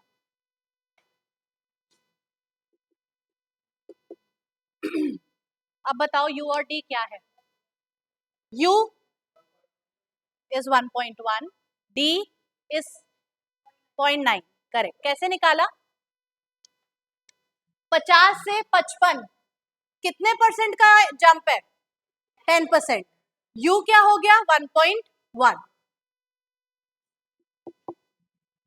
50 से 45 कितने का डाउन परसेंटेज डिक्रीज है? 10 अगेन। 10% इज 5, -5 इज 45, सो 10% नीचे गया, मतलब 100 - 10 0.9। ठीक है भाई, U के लिए +1 करना है, D के लिए -1 करना है, type 1 minus whatever percentage decrease 0.9। U और D आ गया, P निकाल लो, P आ गया, F निकाल लो। 0.756। Okay, others, anybody else? यही है।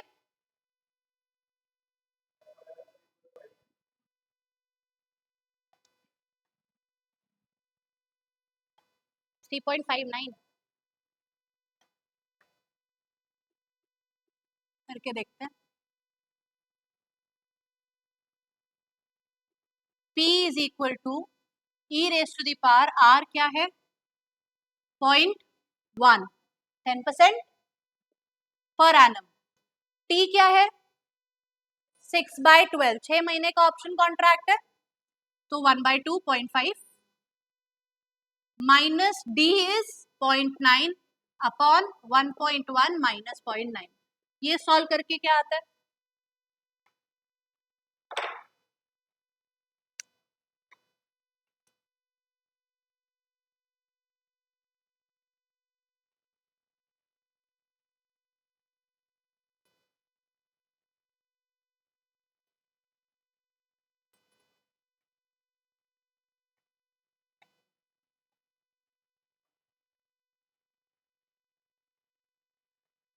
जिसने कर लिया था, who was it? Do it for put. Same question, just that it's not a call option, it's a put option. Solve it for that. We will also do it. एक कैसे निकालना है? कैलकुलेटर से। क्या यार, तुम्हारा फाइनेंशियल कैलकुलेटर है?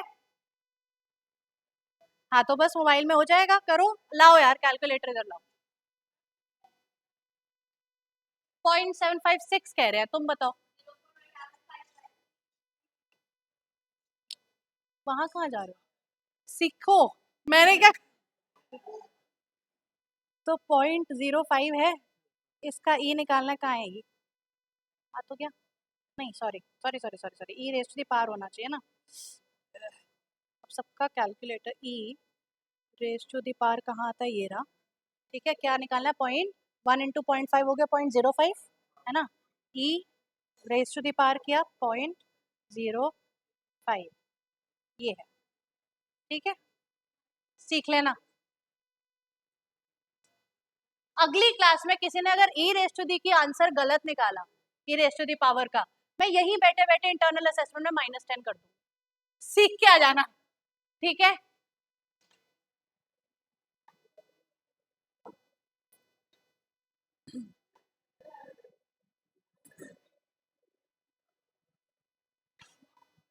P सबका 0.756 आ रहा है,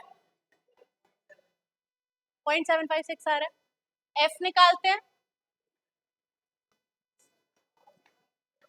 जिसका हो चुका है वो प्लीज पुट के लिए करो सॉल्व।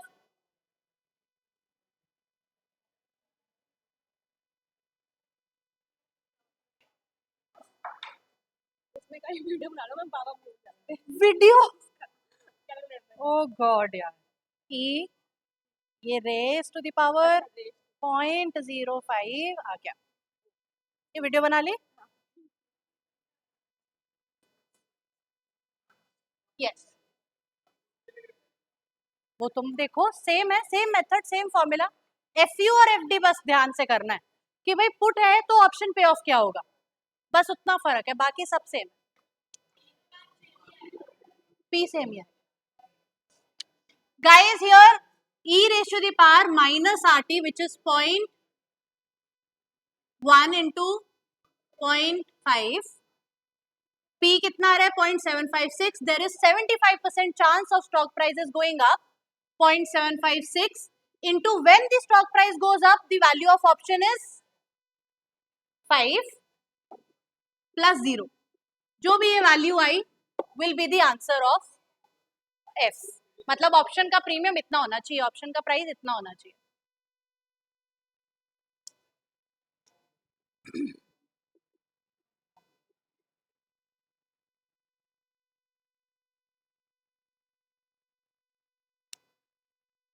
करके दिखाना है क्या, कुछ गलत लिखा है मैंने, ठीक लिखा है ना?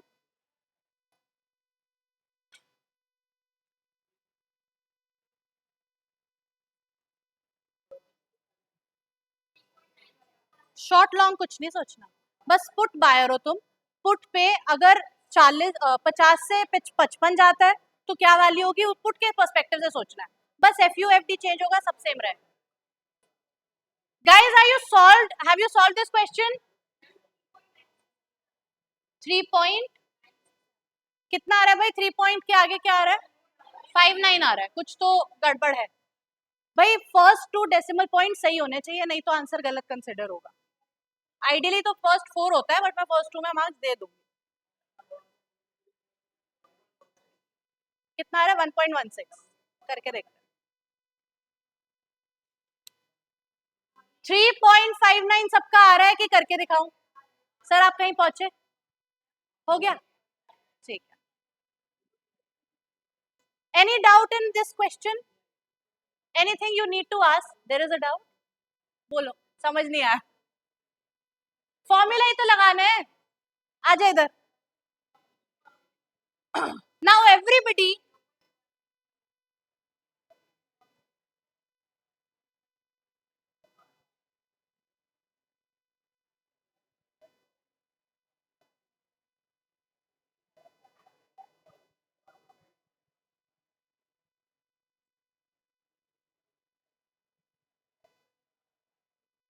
अब क्या हुआ, फिर से ई की वैल्यू नहीं आई ना? समझा तो रही अच्छे से, तुम्हें समझ नहीं आया? आओ इधर, मैं नहीं आ रही उधर, हंस गई। Everybody now same question, one change, call की जगह पुट लिख लो, same question and you have to solve again. हाँ जी, ठीक तो करा है तूने, हाँ बिल्कुल ठीक है।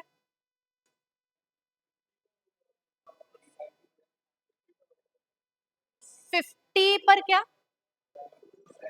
50 पे ही होगा, सब सेम है। हाँ, राइट टू सेल 55 पे क्यों नहीं बेचेगा, सोच के बोलो। हाँ जी सर, हाँ सही बोल रहा है, सही बोल रहा है। बुक्स ले लेंगे कहाँ से, एसओएल से, बुक्स कलेक्ट कर लेना, एसओएल से अपनी एसएलएम कलेक्ट कर लेना, ठीक है? इट्स अवेलेबल, आज आज ही मिल जाएगा।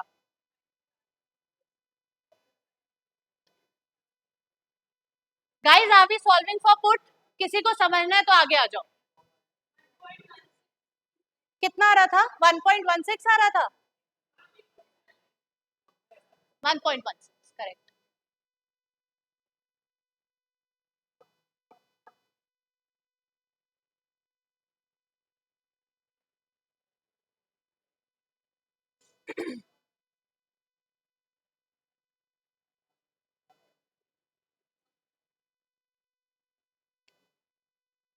एट द बैक तीसरी बॉयज. बच्चे क्या करते हो बैठ के पीछे? मतलब क्या कर रहे होते हो तुम लोग? सुन तो नहीं रहे हो कि सुन रहे हो?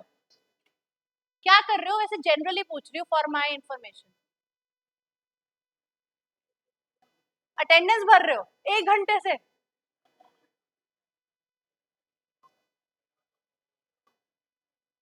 आ जाओ.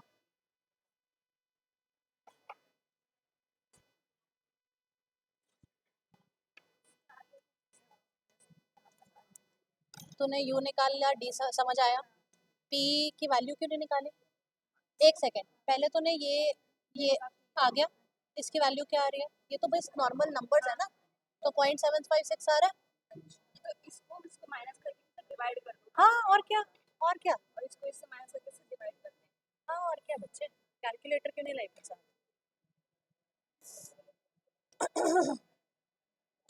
क्या है 1.051 माइनस 0.9 आया 0.151 अपॉन 1.1 माइनस 0.9 पॉइंट.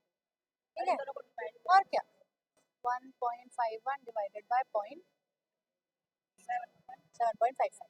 ठीक है, तो ये सेकेंड, सॉरी सॉरी सॉरी, कुछ तो हमने गलत किया है. 1.51 डिवाइडेड बाय 0.2, 1.151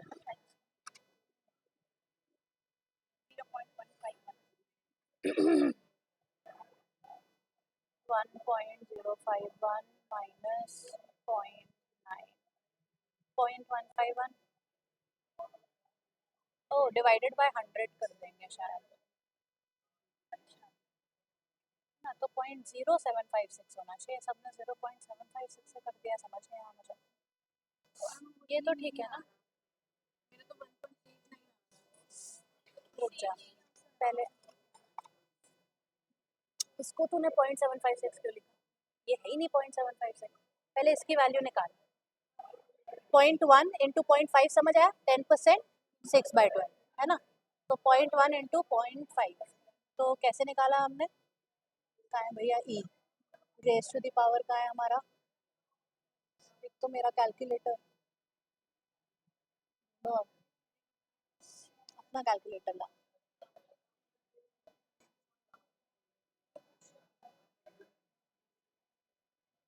इसके में करूँ, ठीक है. पहले तो देख लेते हैं, 0.1 इंटू 0.5 हो गया 0.05 है ना. इसके बाद e raise to the power e raise to the power e raise to the power इस साइन, इस पे करेंगे हम क्या, 0.05 0.05 1.0512 1.0512, ठीक लिखा है, ठीक है. 1.051 माइनस 0.9 अपॉन 1.51 माइनस 0.9. ठीक है, बाकी सब ठीक है, ये गलत था तेरा. दिस माइनस 0.9 हुआ 0.1512 है ना, अपॉन ये क्या है 1.1 minus 0.9, this is 0.2 only right, divided by 0.2 आया 0.756. ठीक है ना. अब इसको हमें यहाँ पुट करना है पी में. पी में अब एफ इज इक्वल टू, हमें ये निकालना है, F is equal to e raise to the power minus R. Return कितना है 0.1, 10%. टी कितना है 6/12, 0.5. पी कितना है 0.756. एफ यू कितना है plus 1 minus P is 1 minus 0.756. ठीक है, 1 minus P into F D कितना है इंटू 0. तो ये पूरी टर्म तो 0 हो गई, तो बस हमारा f is equal to e raise to the power minus 0.1 into 0.5 into 0.756 into 5. ठीक है, इसको सॉल्व करें तो ये हो गया minus 0.05 e raised to the power minus 0.05. ओहो माइनस नहीं लगाया, सॉरी, क्या करती जा रही हूँ मैं, e raised to the power minus 0.05, 0.95122, ठीक है, लास्ट पहले 4 डेसिमल पॉइंट्स तक लिखना है, इनटू, अब इसको किसके, पहले तो ये कर देते हैं, इनटू दिस है ना, 0.756 इनटू 5 है 3.59, ठीक है, जाओ भाई।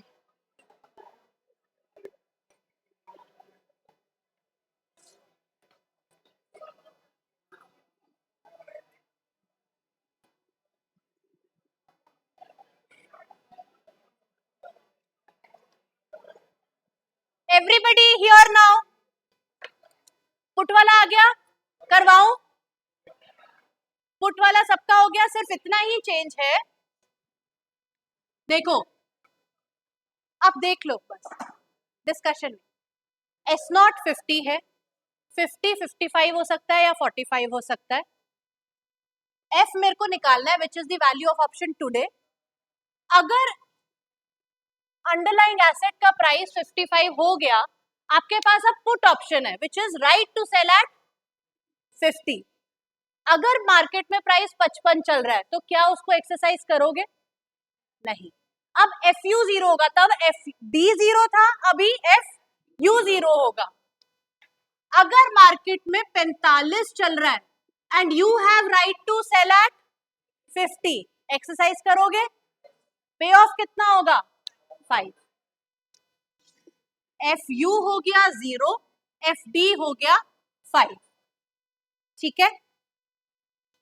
फॉर्मूला एकदम same, F is equal to e minus are T P into F U plus 1 minus P into F D, where P is equal to e are T minus D upon U minus D. U और D अभी भी 1.1 और 0.9 ही है, e are T भी same है, तो P तो सेम रहा। P is the probability of stock prices going up which remains same. कितना आता है? 0.756। बस इसमें हम पुट कर देंगे। You just have to again build in the numbers. F is equal to e raised to the power minus 0.05, 0.756 into 0 plus 1 minus 0.756 into 5. This is your F.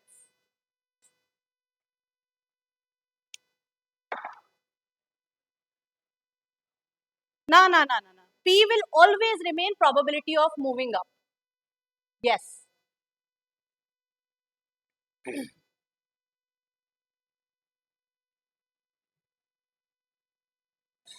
If there is any doubt, please ask.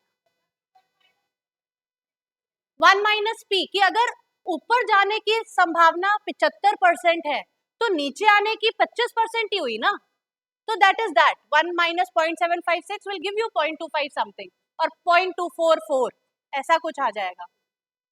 किसने पूछा था? हाँ, P अगर ऊपर जाने की probability है तो 1 minus P नीचे आने की प्रोबेबिलिटी है 1.16, ठीक है।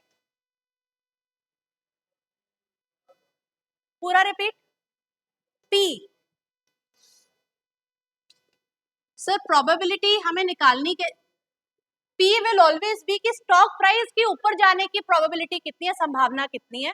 फॉर्मूला सेम रहेगा, E R T minus D upon U minus D, ठीक है।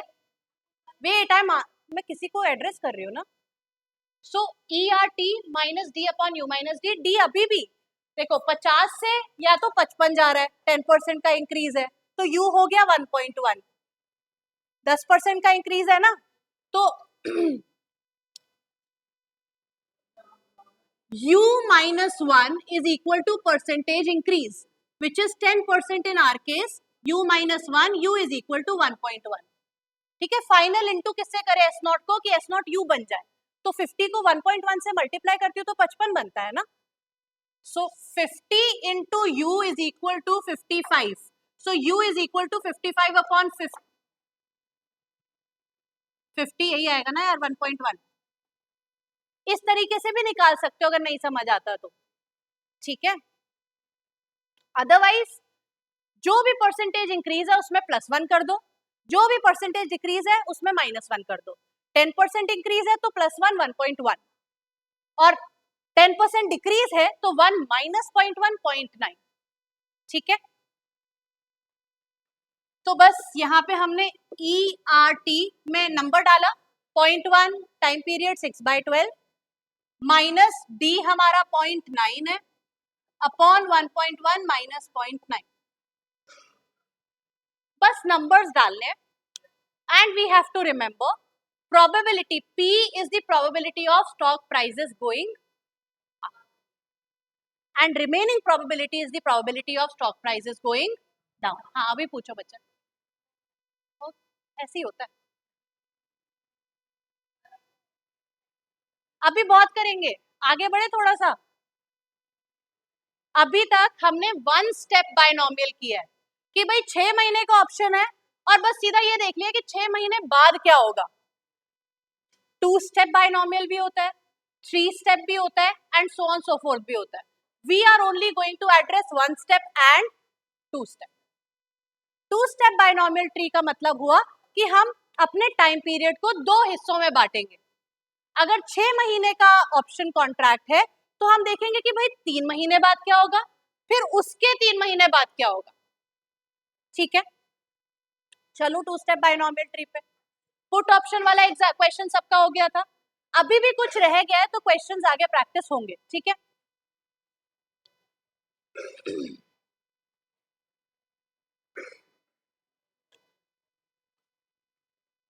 So as this figure again says, in 2-step binomial tree, we will be predicting the stock prices twice and then finding the option payoffs also twice.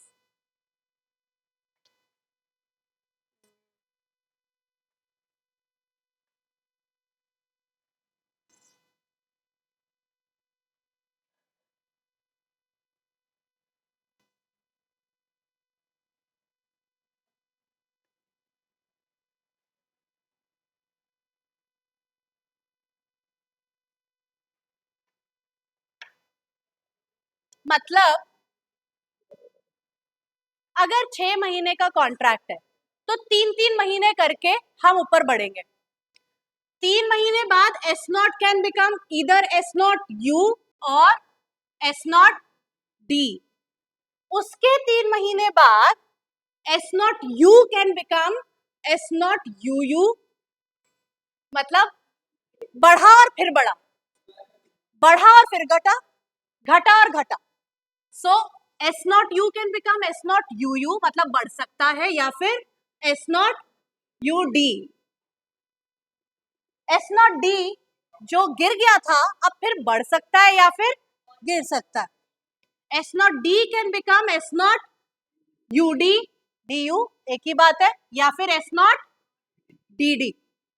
Okay, अब हम निकालेंगे कि भाई अगर 6 महीने बाद स्टॉक प्राइसेस ये हो सकते हैं तो मेरे ऑप्शन का पे ऑफ कितना होगा, FUU कितना होगा, FUD कितना होगा और FDD कितना होगा। जब हम ये निकाल लेंगे कि भाई ऑप्शन का पे ऑफ 6 महीने बाद इतना होगा, इसको पीछे लाएंगे और FU निकालेंगे, इसको पीछे लाएंगे और FD निकालेंगे, इनको पीछे लाएंगे और F निकालेंगे। नहीं करेंगे, सिंप्लीफाई करेंगे इसको। क्यों करने का आंसर ये है कि जितना ज्यादा आइट्रेशन लेगी उतना ज्यादा एक्यूरेसी आएगी। ये तो बहुत ही लाइक मेजर अजम्पशन है कि भाई सीधा एक ही बार प्राइस चेंज देखा है। जितनी ज्यादा बार प्राइस चेंज करेंगे ना उतना हम एक्यूरेसी को कन्वर्ज करेंगे, ठीक है। टाइम स्टेप्स बढ़ाना इज ऑलवेज, अगर हम मॉडल का कॉस्ट बेनिफिट एनालिसिस करें स्टैटिस्टिक्स के फॉर्म में, इट गिव्स बेटर रिजल्ट्स, ठीक है। तो नहीं यूजलेस हुआ, समझ तो आया ना, उससे ये समझ आया। और इसको करने का भी इजी तरीका बताऊंगी, फिर से बता रही हूं। पहले हमने क्या किया था, एक ही बार बताऊंगी, अब फिर नहीं बताऊंगी। प्राइसेस को सिर्फ एक बार बढ़ाया या घटाया कि भाई सीधा 6 महीने बाद बढ़ेगा तो कितना, घटेगा तो कितना, उसके बढ़ने की संभावना कितनी है, घटने की संभावना कितनी है, बढ़ेगा तो ऑप्शन की वैल्यू क्या होगी, घटेगा तो ऑप्शन की वैल्यू क्या होगी, ये किया था। और ऑप्शन की वैल्यू आज क्या होनी चाहिए, F you into P plus F you into F D into 1 minus P E ratio the power minus R T, ये किया था, पीछे ले आए थे कि भाई प्रिडिक्टेड स्टॉक प्राइसेस निकाले कि प्राइस बढ़ सकता है या घट सकता है, बढ़े हुए प्राइस पे ऑप्शन का पे ऑफ, घटे हुए प्राइस पे ऑप्शन का पे ऑफ, और वैल्यू निकाल ली पीछे की। ठीक है, अब क्या करेंगे, अब 2 बार करेंगे। प्राइस, स्टॉक प्राइस पहले बढ़ सकता है या घट सकता है 3 महीने बाद, 6 महीने का ऑप्शन कॉन्ट्रैक्ट है, हम 3-3 महीने का टाइम स्टेप चला रहे हैं कि 3 महीने बाद ये बढ़ सकता है या घट सकता है, बढ़ने के बाद ये फिर बढ़ सकता है, फिर घट सकता है, घटने के बाद ये बढ़ भी सकता है और घट भी सकता है। तो एस नॉट से या तो एस नॉट यू जा सकता है या एस नॉट डी जा सकता है, ये 2 ऑल्टरनेटिव पाथ्स। फिर एस नॉट यू के बाद एस नॉट यू यू हो सकता है, इट कैन इंक्रीज अगेन, या फिर एस नॉट यू डी हो सकता है कि इंक्रीज होने के बाद गिर गया। This is, so one path is this, second path is this, right. Next path कि भाई घटने के बाद ये बढ़ भी सकता है, which is again S naught U D हो सकता है, एस नॉट डी यू, और घटने के बाद ये फिर घट सकता है और नीचे जा सकता है, which is S naught D D. ठीक है, तो ये 4 पाथ्स हो गए, बड़ा बड़ा, बड़ा घटा, घटा बड़ा, घटा घटा। ठीक है, अब S naught U U, S naught U D, S naught D D के respective F U U, F U D, F D D निकालने पड़ेंगे कि भाई बड़ा बड़ा तो मेरी ऑप्शन की वैल्यू क्या होगी, बड़ा घटा तो ऑप्शन की वैल्यू क्या होगी, घटा घटा तो ऑप्शन की वैल्यू क्या होगी। जब हम इन नोड्स पे ऑप्शन की वैल्यू निकाल लेंगे तो इनको हम पीछे लाएंगे कि भाई इसकी वैल्यू कैसे आएगी, this into P plus 1 this into 1 minus P. भाई जो ये काम एक बार किया था यहाँ पे 3 बारी, पहले इधर लाने के लिए, इधर लाने के लिए, और फिर 3 बार, ये काम 3 बारी होगा। लेकिन ये एक तरीका है, इसका एक फाइनल इक्वेशन भी हम यूज कर सकते हैं कि instead of going the hassle of iteratively doing it thrice, we can use one single equation and find the value of f. Shall I give you that equation now?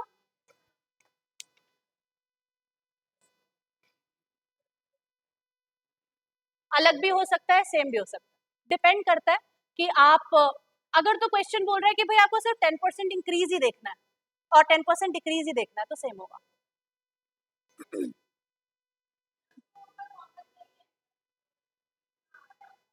Mostly आएगा, mostly आएगा। अब जैसे 100 है, अभी हमने सिर्फ 100 का 6 महीने बाद 110 और 90 देखा था, अब हम 110 को और 10% से बढ़ाएंगे तो या तो लेट्स से 3 महीने बाद या तो वो 110 हो सकता है या 90 हो सकता है। अगर 110 हो गया तो उसके 3 महीने बाद 121 हो सकता है या 99 हो सकता है। ये कैसे किया, 10% इंक्रीज 10% डिक्रीज। अगर 90 हो गया तो 90 या तो 99 हो सकता है, अगर बढ़ गया, घट गया तो 90 माइनस 10% 81 हो सकता है।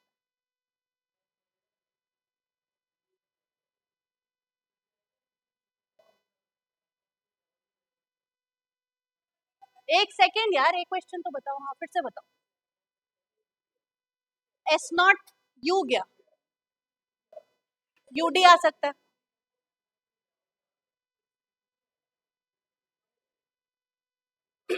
डिपेंड करता है कि तू परसेंटेज डिक्रीज दे कितना रहा है।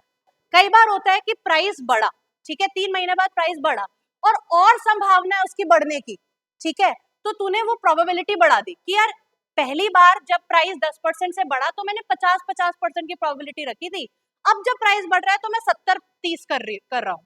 ठीक है, तो अगर तू सिर्फ 10% इंक्रीज देख रहा है, ये भी जो हम 10% इंक्रीज डिक्रीज देख रहे हैं, 100 को 110 बना रहे हैं, इसका भी एक इक्वेशन है कि ऐसे ही थोड़ी नंबर्स बना रहे हैं। मैं ये कर सकती हूँ कि मैं 10% इंक्रीज पॉसिबल आउटकम रखूं या फिर 20% डिक्रीज का पॉसिबल आउटकम रखूं, बिल्कुल है। ये हम तब देखेंगे जब हम यू और डी के डेप्थ में जाएंगे। ठीक है,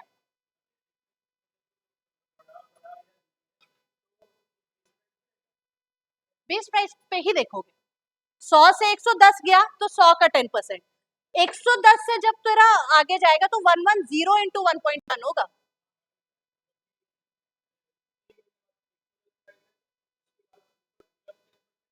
उस पे 2%। हाँ हाँ, तो भाई डायरेक्ट इक्वेशन इज दिस।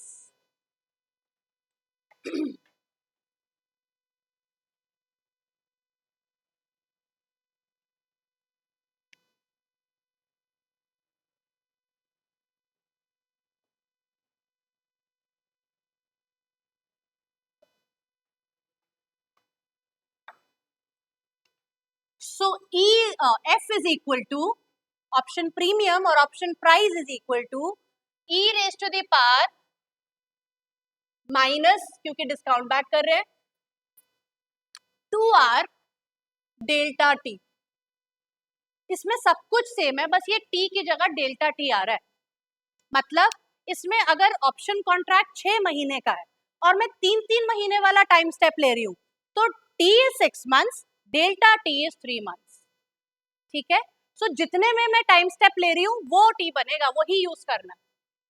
क्योंकि जब तुम पीछे लाओगे तो 3 महीने ही पीछे लाओगे ना, 3 महीने के आगे बढ़ाया, फिर 3 महीने आगे बढ़ाया, तो पीछे सिर्फ 3 महीने से ला रहे हो हर बारी। So 2 into risk free rate of return delta T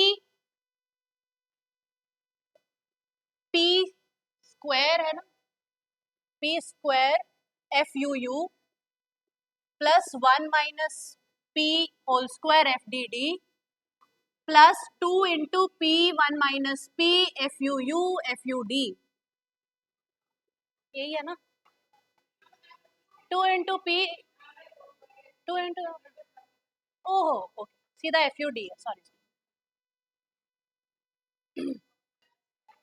wait, P square F U 1 minus P whole square F D D 2p 1 minus P 2p 1 minus P F U D. अरे वो a प्लस बी का whole square वाला formula नहीं होता वही। ठीक है, equation ठीक है, क्वेश्चन करें।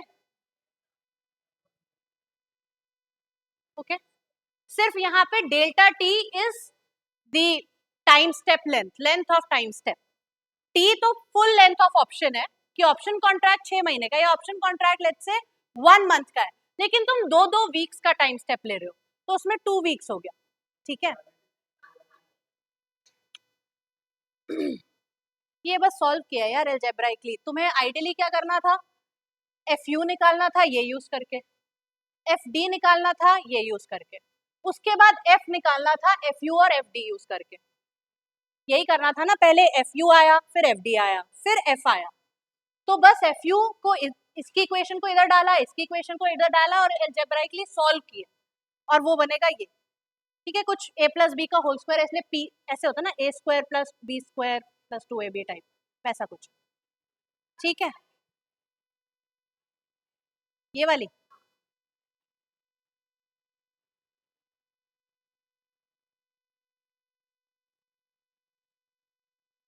पहले एक एग्जाम्पल को एक करें जो पिछले एग्जाम्पल को चल रहा रहे थे, या फिर ये वाले एग्जाम्पल को करें फिर क्वेश्चन करेंगे। तो भाई इस एग्जाम्पल में क्या था, हमारा कॉल ऑप्शन था विथ स्ट्राइक प्राइस 105। ठीक है, ये लिख लो के 105 कॉल ऑप्शन है।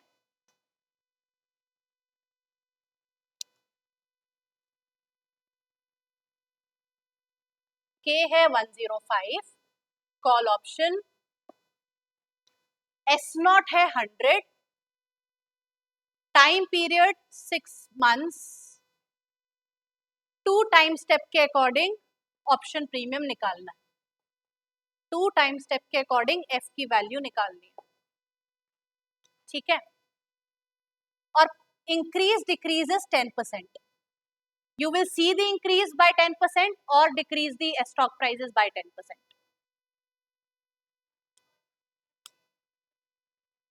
कि भाई 10% से बढ़ रहा है, 10% से घट रहा है, इसके स्पॉट प्राइस 100 है एसेट का। क्या पूछ रहे हो, सॉरी पूछो।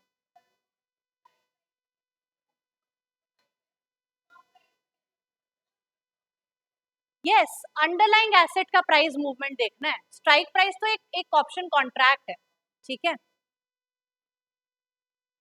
तो अभी है स्टॉक का प्राइस 100, 6 महीने का ये ऑप्शन पीरियड है इसका। 3-3 महीने में हम इसकी आइट्रेशन देखेंगे, प्राइस चेंज प्रिडिक्ट करेंगे। अगर 10% से बढ़ता है तो 100 110 हो सकता है 3 महीने बाद, या फिर 100 90 हो सकता है, ठीक है। अब 110 के बाद 3 महीने हो गए, लेट्स से 110 हो गया। अब 110 के बाद ये फिर बढ़ सकता है या फिर घट सकता है। लेट्स से 110 से 10% बढ़ा तो 110 इंटू 1.1 121, राइट। अगर 110 से घट गया तो 110 इंटू 0.9 विच इज 99। अगेन ये अगर ये 110 ना जाके 90 गया तो अब 90 के बाद अगले 3 महीने बढ़ सकता है, 99 हो सकता है, या 90% और 10% और कम हो सकता है, विच इज 90 इंटू 0.9 81। तो ये पॉसिबल आउटकम्स है। 6 महीने बाद 121 हो सकता है, 99 हो सकता है, 81 हो सकता है। अग्रीड। अब इस पे देखेंगे कि मेरी कॉल ऑप्शन की वैल्यू क्या है, FUU क्या है, बताओ। You have call option with strike price 105. You have right to buy the asset at 105. Market में एसेट का प्राइस चल रहा है 121, तो ऑप्शन पे ऑफ FUU कितना हुआ?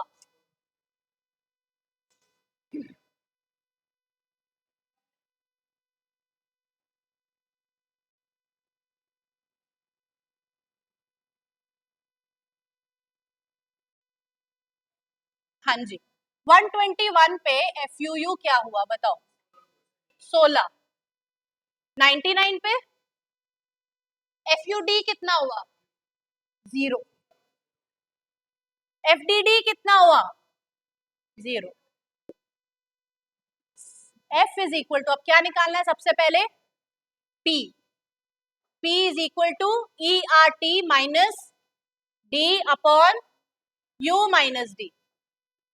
10%,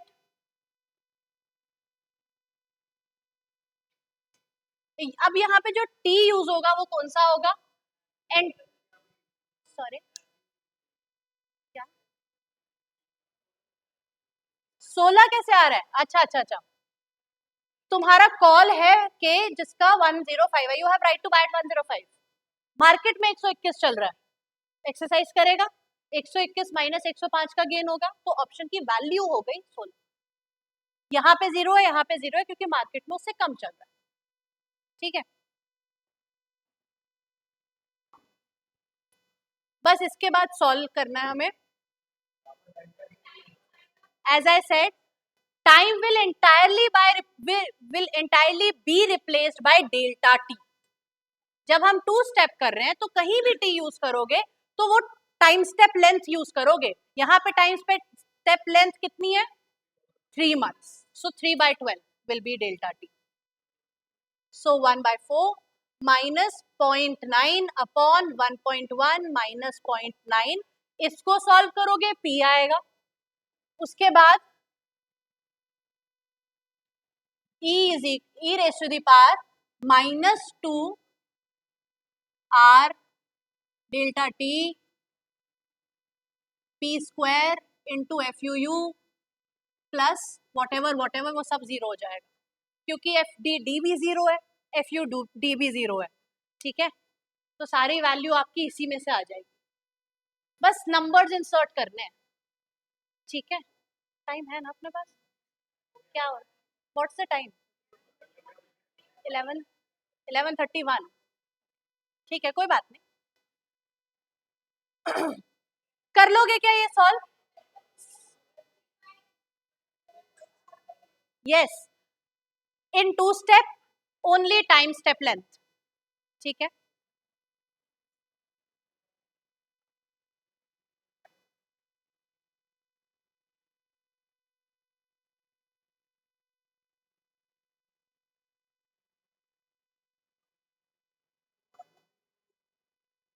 हाँ जी सर, बायनॉमियल क्यों बोलते हैं? इसमें बायनॉमियल ट्री एक स्टेटिस्टिकल मॉडल है जो पॉसिबल आउटकम्स निकालता है।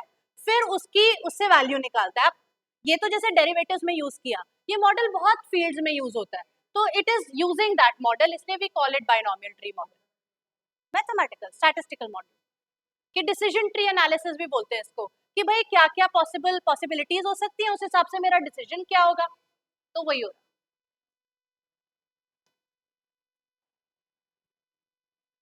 One last leg of the model बता दूं या फिर अगली क्लास में कर दी क्या नोटबुक्स बंद? Majority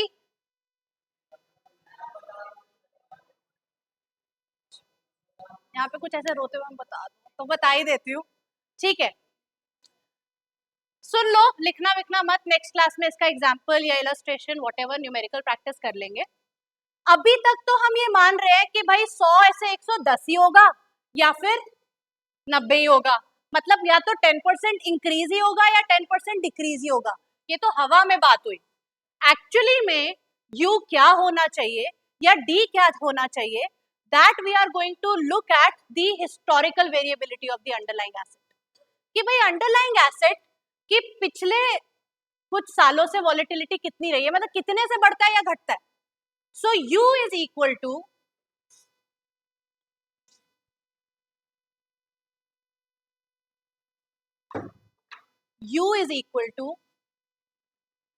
e raised to the power standard deviation delta t, d is equal to e raised to the power minus standard deviation under root delta t। ऐसे निकलेगा u और d कि भाई इस एसेट की वेरिएबिलिटी रही कितनी पिछले हिस्टोरिकली, ऑन एन एवरेज कितनी वॉलेटिलिटी होती है। तो अगर एक साल में ये 20% का मूव दिखाता है तो 6 महीने में कितना दिखाएगा, एक्सपेक्टेड है 10% ऊपर 10% नीचे। So we look at the annual volatility of the underlying asset and use that to find U and D. That's the final leg of the model. अब हमें U और D खुद निकालना पड़ेगा, ऐसा गिवन नहीं होगा कि 50 से 55 या 45। हमें देखना पड़ेगा कि ये स्टॉक की एनुअल वॉलेटिलिटी कितनी है, और अगर यही वॉलेटिलिटी कंटिन्यूड रहती है, अजम्पशन है, we are assuming that the volatility will remain constant.